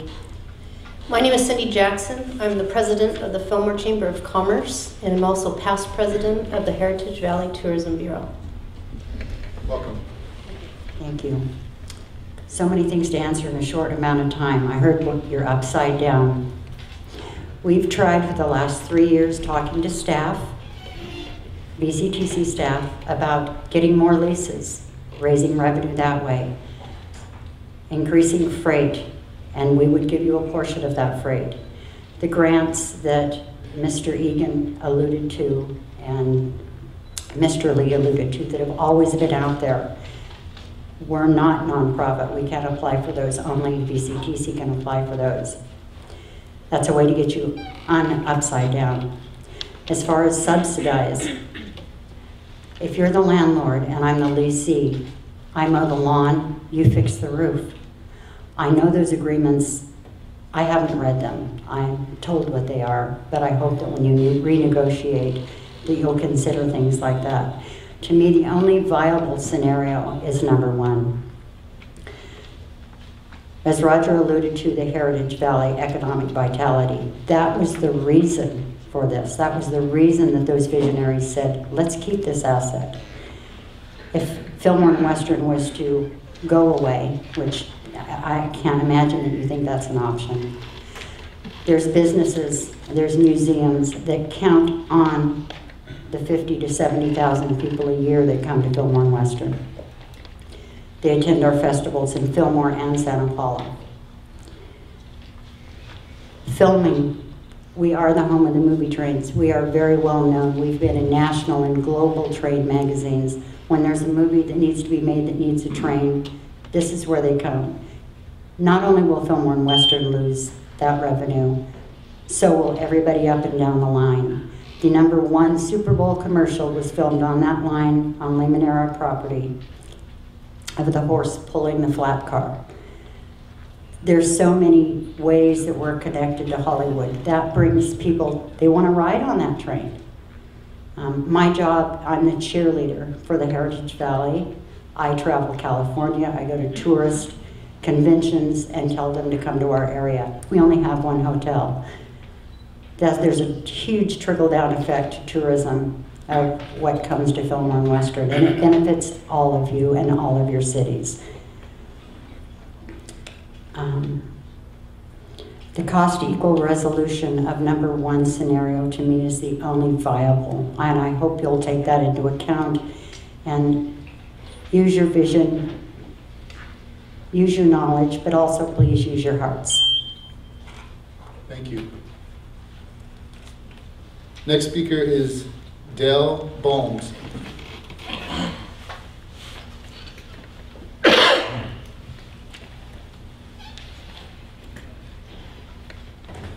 Well, thank you all.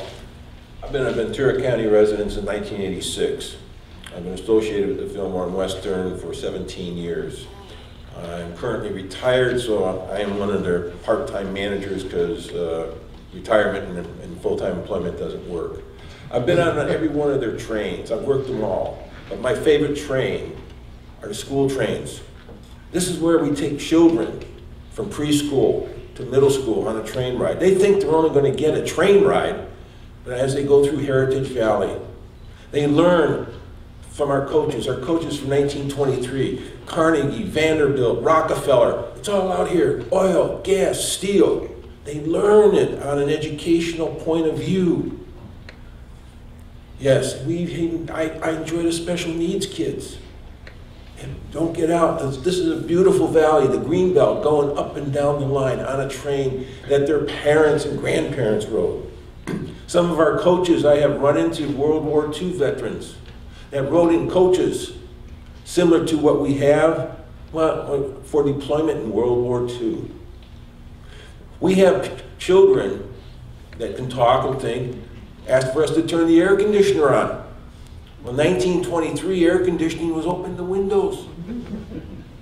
The heat came by steam engine. That's education. Let's not forget, we are educators of the young people. The young people will be sitting up there. Please, folks, think out of the box when you're considering the Fillmore and Western. Please, out of the box. When I grew up in the Chicago area, we had lemonade stands. Well, I still have some lemonade stands, but why not some, they're looking for money. A few lemonade stands on the 126, maybe on Old Telegraph Road. I live in Moore Park. We still have lemonade stands. But the only difference is there is a mom sitting in a BMW convertible, and she has her taser, her pepper spray, and a cell phone. Thank you. Think out of the box. Thank you, Mr. Baum. Next speaker is Martha Gentry.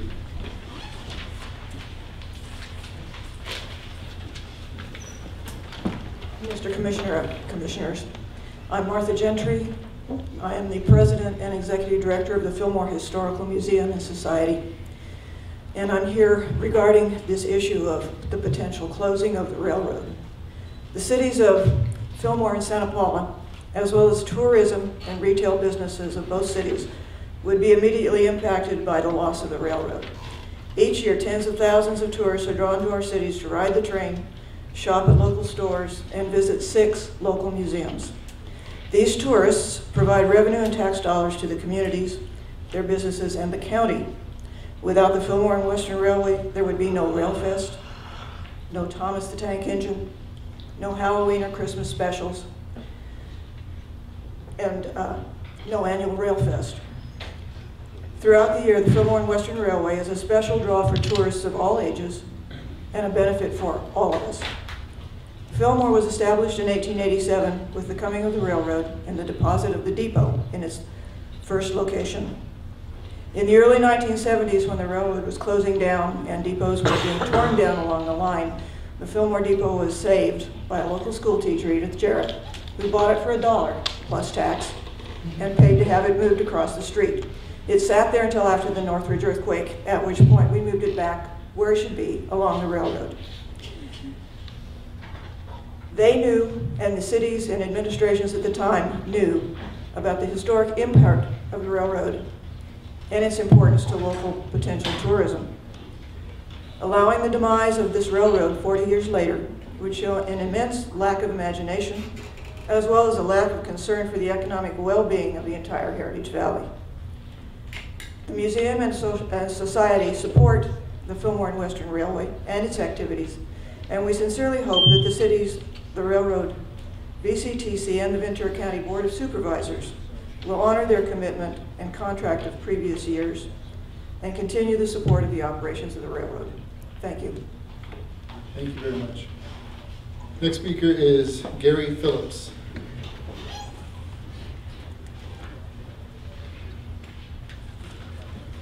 Good morning, Commissioners. My name is Gary Phillips. I'm on the Board of Directors for the Santa Clara River Valley Railroad Historical Society. We're a 501(c) nonprofit organization. Each of you should have received a letter from me. I don't know if you've had time to review it, and I'm not going to use my time now reading it, but our organization was formed in 1993 for the purpose of preserving and the restoration of this historical rail corridor, and it's already been pointed out already time and time again today about this historical nature of this rail line. Yes, the usage of the railroad has changed over the years, hauling out the oil, the citrus, etc., to mainly a little bit of freight, and mainly what the Fillmore and Western currently does, and that is bring tourism into the area. And have no doubt in your mind, it's a significant impact. My wife and I are an example. We moved in Thousand Oaks in 1966, and on weekends, occasionally we would drive up to our rancho on 118, which is part of the old Santa Clara del Norte rancho, eventually end up along the corridor. And to us, Fillmore was what we saw along the highway, and it was like that for almost 30 years, until 1994. We saw an ad in the newspaper about a steam ride in Fillmore. We thought, where is that? Well, anyhow, that's how we learned about it. And when visitors come into our rail center there, our museum in Fillmore, to ride the train and they visit our center, many of them have the same vision. They said, I didn't know this community was here, because they thought they see what they see along 126.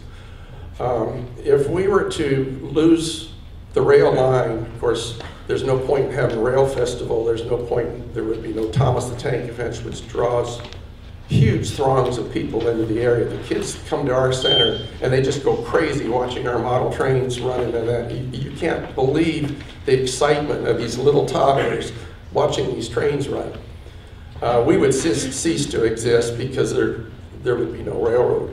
We've gone to a great extent to add to the history. We purchased a 96-foot, 85 turntable from a Canadian railroad. We have it in the ground operating. Most people don't have a clue what a turntable is. They don't even today know what used to spin records, let alone something to turn engines around. So it's a great educational aspect of our society.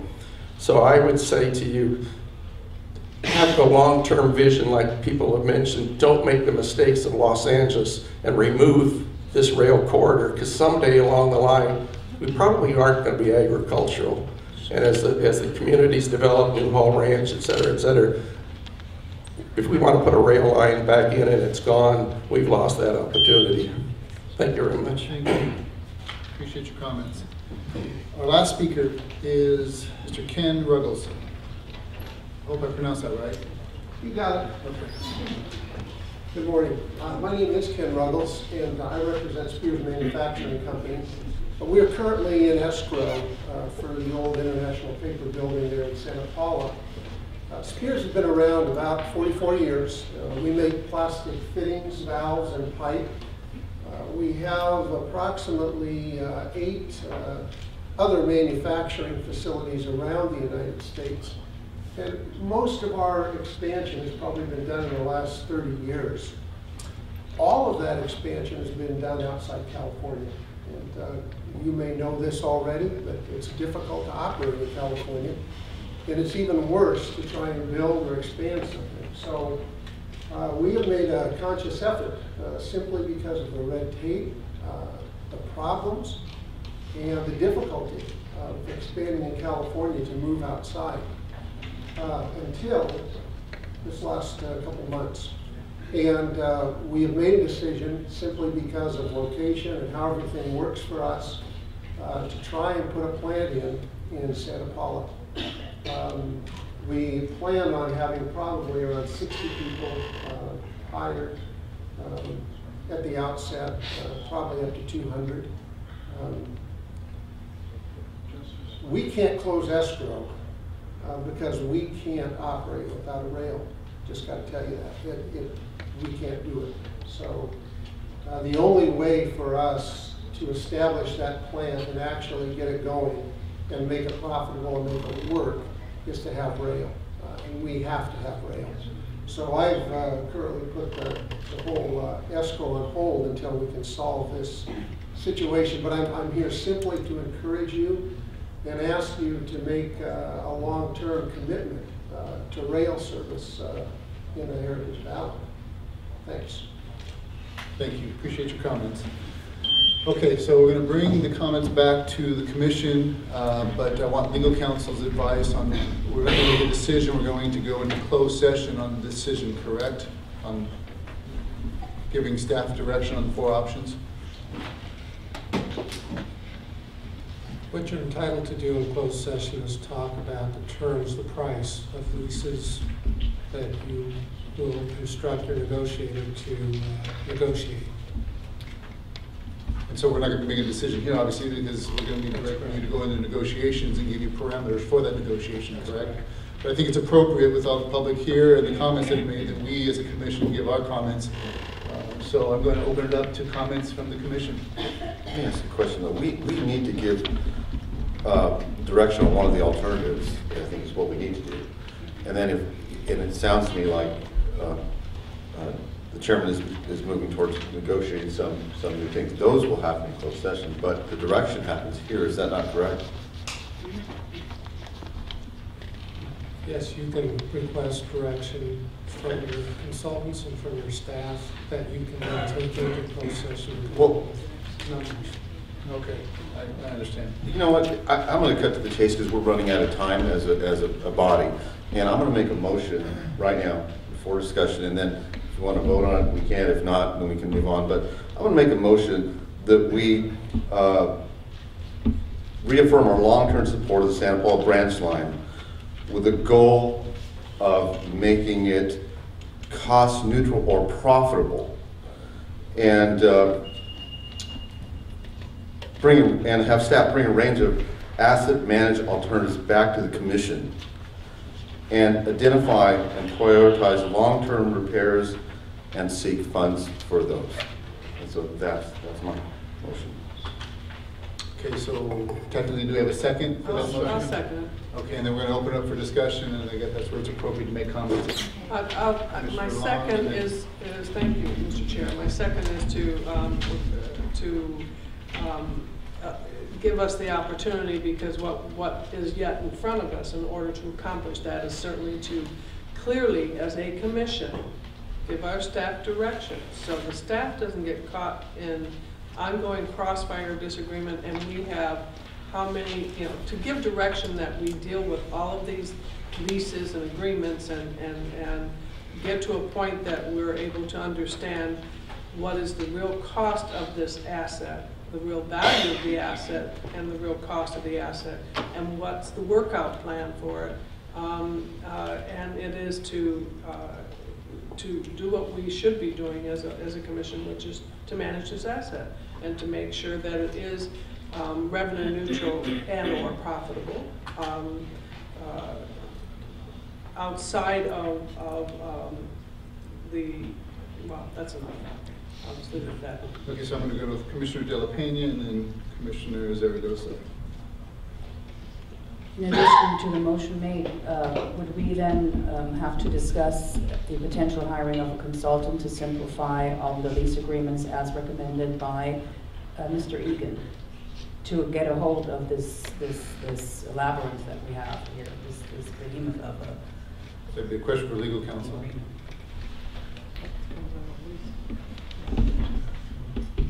Hiring consultants would be part of this, could be part of the discussion, which you could have, and that could be the outcome of the discussion, but that would be on a later agenda to actually propose to hire a consultant, but it's certainly part of the discussion. Well, as we potentially enter, of course, the negotiations, I want to make sure that it will be in line with the vision that this commission has, which is to not only be cost neutral, but also profitable. And that includes opening the books and seeing, I mean, we are dealing with a private entity here, where this is not a nonprofit organization. And that is really the crux of this whole issue. Nobody disagrees with how valuable Fillmore and Western is in terms of providing community service. It is that we're dealing with a for-profit organization, and we cannot have the taxpayer to continue subsidizing it. Excuse me. So I want to make sure that when we go into closed session or negotiate, that we do this with new guidelines that will help us to simplify the whole, the leases and everything else. Duly noted. Yeah, there's a lot of moving parts to this, and that's what we need to figure out the proper way to do that before.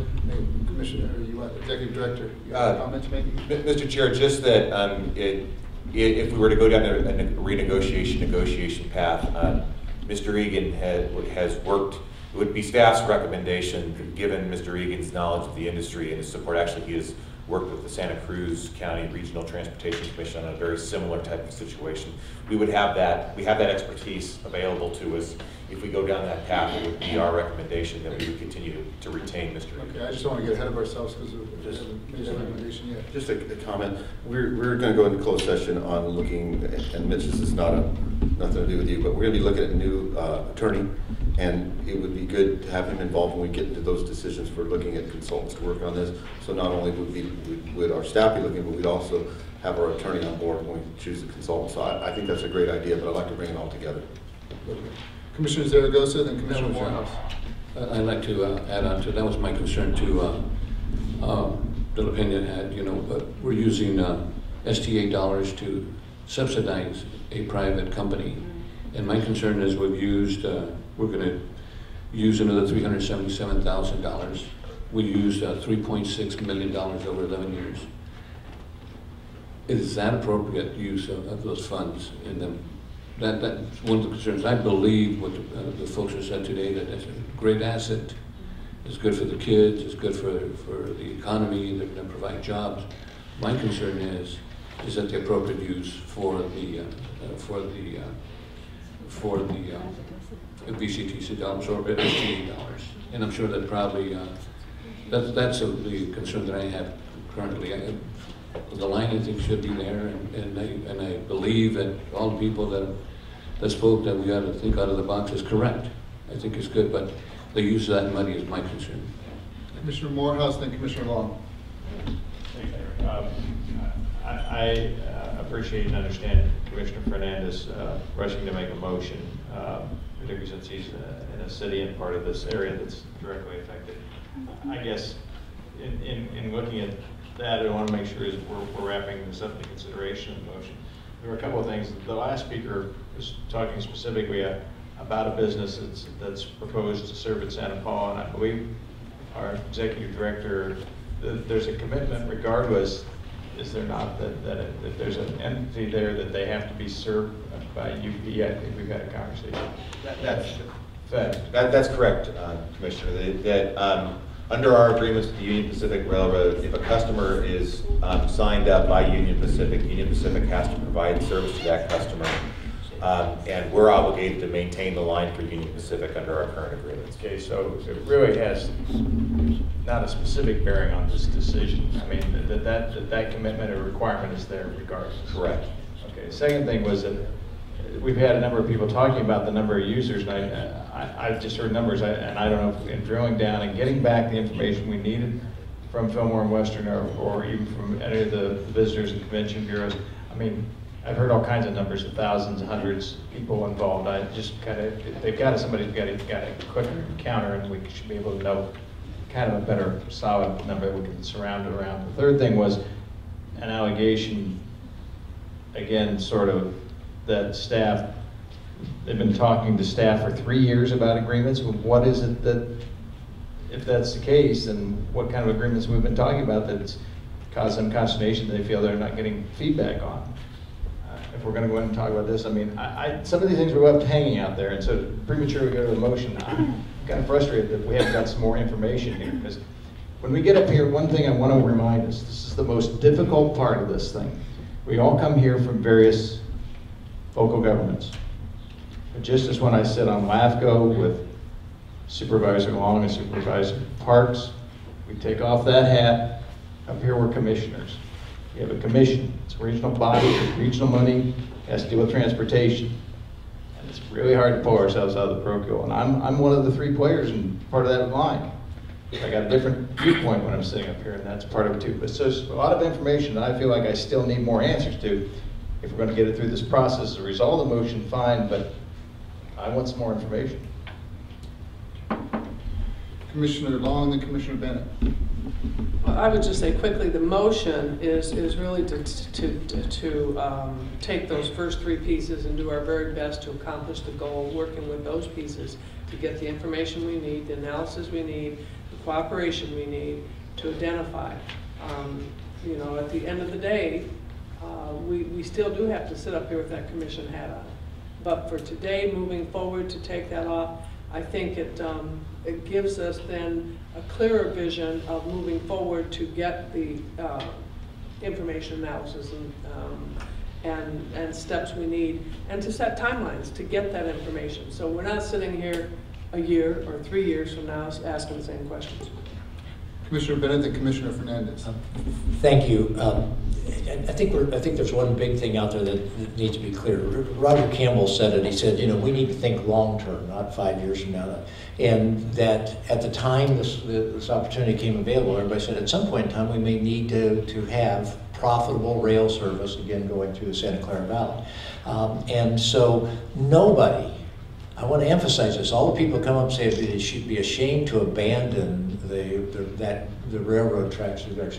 Nobody has been proposing that. I mean, this is consistent with VCTC's commitment when they bought the track, was buying the track so that at some point in time we had this available for the public for rail service, for all kinds of things, bike lane, you know, recreation, everything. That's not the question in front of us, I believe at all. So there's no proposal to walk away from that. So in many ways, I see the motion as being consistent with what the committee just has recommended. But I'm afraid it's going to leave people with a misperception. And I wrote a few things down here, so pardon me. The question is this: in the interim, while we're waiting till that day, decades probably down the road, I don't know how far, maybe short term, while we're waiting for that day when it's really clear that a very profitable railroad can be operated in the Santa Clara Valley, what should we do with it in the interim? Should we allow a movie train, essentially, to operate on it in the interim?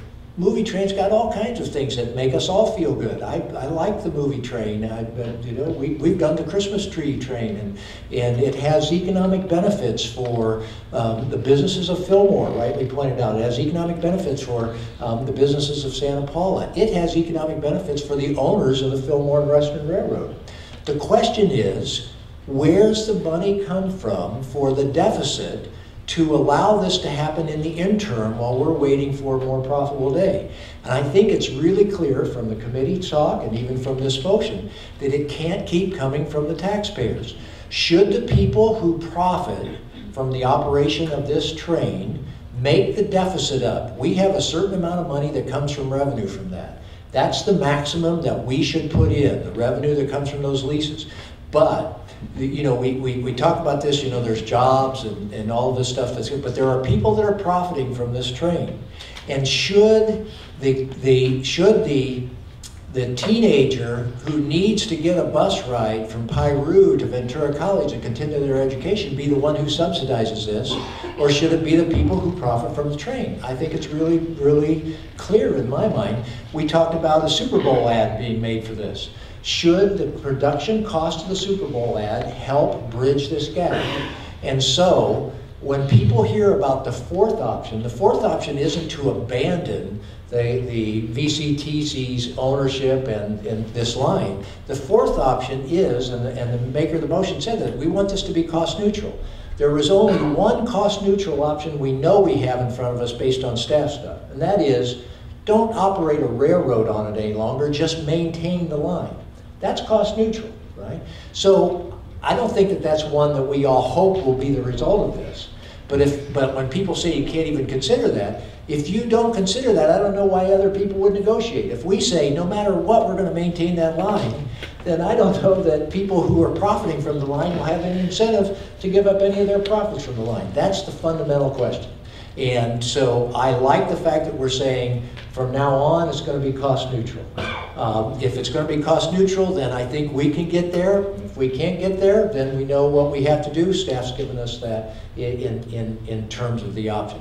But we may find that the capital cost is just too great to roll railroad over that thing at this point in time. I hope not. I hope that's not where we go.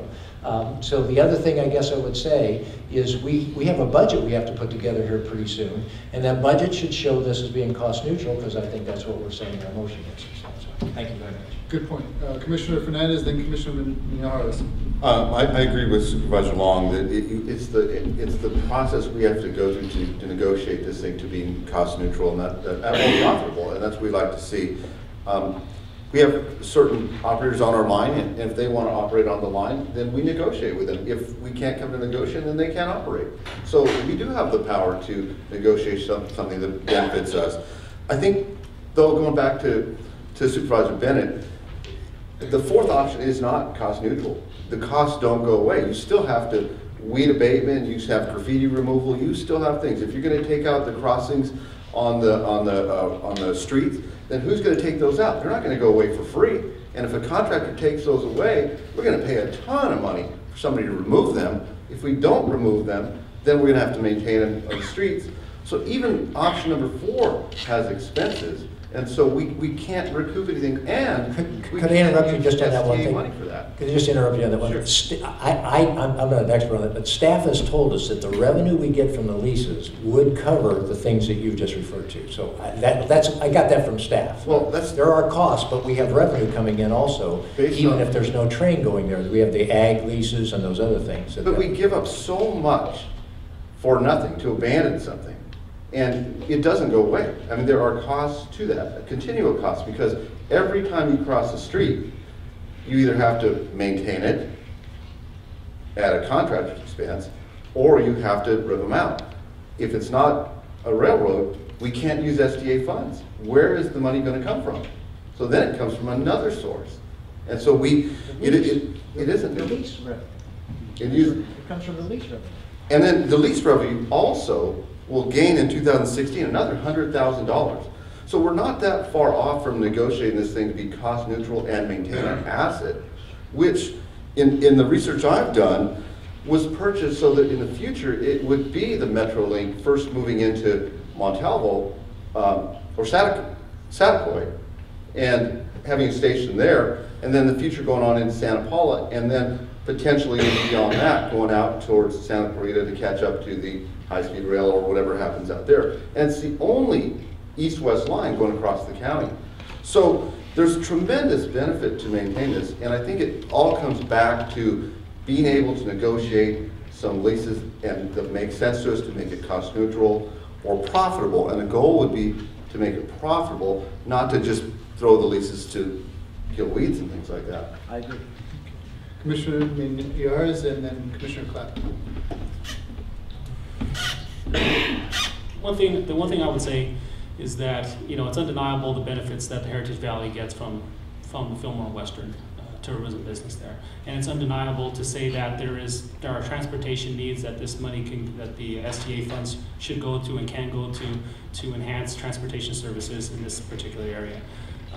But what needs to happen here is a genuine effort needs to be put forward by Fillmore Western to work and give the information that's needed for us to put the pieces together to formulate a plan to see if this is actually something that can become cost neutral or you know, turn out a profit.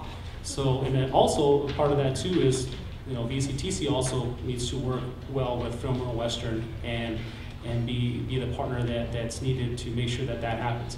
But the way that I see that is that we're gonna have to change our perspective and the way that we've been working with each other and you know, put the pieces of the puzzle together to formulate a plan and present that to the public and let the chips fall where they may. But that's my comments. Good comments, thank you. Commissioner Clapp. Commissioner Ventura, if I echo what you say, I would be much less eloquent or quiet about it. I want Fillmore Western to come to the table with a positive attitude and cooperate with us fully in order to proceed. Otherwise, I'm not willing to proceed. Well, you know, being chair, I realize that you need to exercise a great deal of constraint. There's many times I want to jump in on here, so allow me, if I can, to just get my points across, because great debate. I mean, and this is an important issue. And I agree that the Santa Paula Rail Service is an integral part and tremendous asset for Ventura County. From business freight to possible commuter service to attracting much needed tourism. I agree with all those points. But I think the obvious is obvious, but it needs to be sustainable. Fillmore and Western is a for-profit business, plain and simple, and that's why I asked the question. And so to have much needed transportation funds subsidize a for-profit business to me is unacceptable. To the tune of $3.6 million over the last 11 years. I'm a for-profit business owner, so tell me what line I need to get in for that, because I'll be there first thing tomorrow morning. So there's a balance on that. But I will say that it also takes part of us as VCTC. I think we're underutilizing our asset as far as lease holdings. So we need to maximize our leases too, which will help Fillmore and Western be profitable. So there's the balance there. I'm not going to put it all on Fillmore and Western. But it's convoluted, I guess, but I think the answer is simple. And we just need to simplify an agreement that keeps the Santa Paula branch line sustainable and keeps transportation dollars dedicated to just that, transportation. So anyways, those are the comments. Any other one?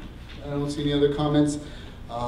So do we have a motion and a second? So I'm going to call for, hold on. If the motion could be restated. Okay, yeah, that's probably a good idea. Okay, let's see. Yes, I do. So to reaffirm our long-term support for the Santa Paula branch line with a goal of making the line cost neutral or profitable, and to have staff come back with management alternatives to the commission, and to direct staff to identify and prioritize long-term repairs and seek funding for those. And if I might, you in that motion, nowhere did it say Fillmore and Western.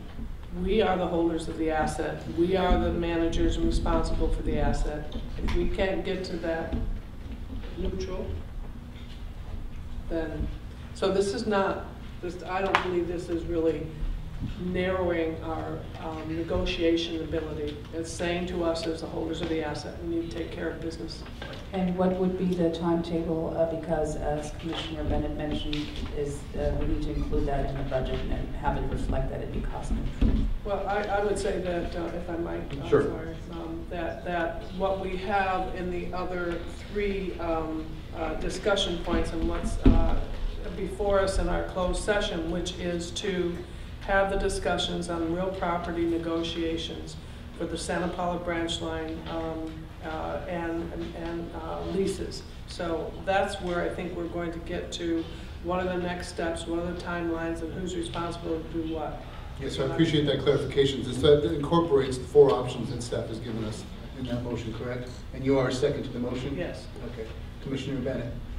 Yeah, I was just going to suggest the same thing, which is as soon as we finish in closed session, staff will have a better idea of what to put in the budget. So everyone clear on this? All right, so I'm going to call for a roll call vote. As long as it implies, all that was said is into that motion. That's what I understand it to The be. information's going to come back and a detailed report. Right. Correct. Okay, roll call. Commissioner McDonald? Yes. Commissioner McDonald? Yes. Commissioner Fernandez? Yes. Commissioner Long? Yes. Commissioner Zaragoza? Yes. Commissioner Bennett? Yes. Commissioner Clapp? Yes. Commissioner Morehouse? Yes. Commissioner Mendoza? Yes. Commissioner Sharkey? Yes. Commissioner Bill Pena? Yes. Commissioner Parks? Yes. Commissioner Soika? Yes. Unanimous. So that would be the order.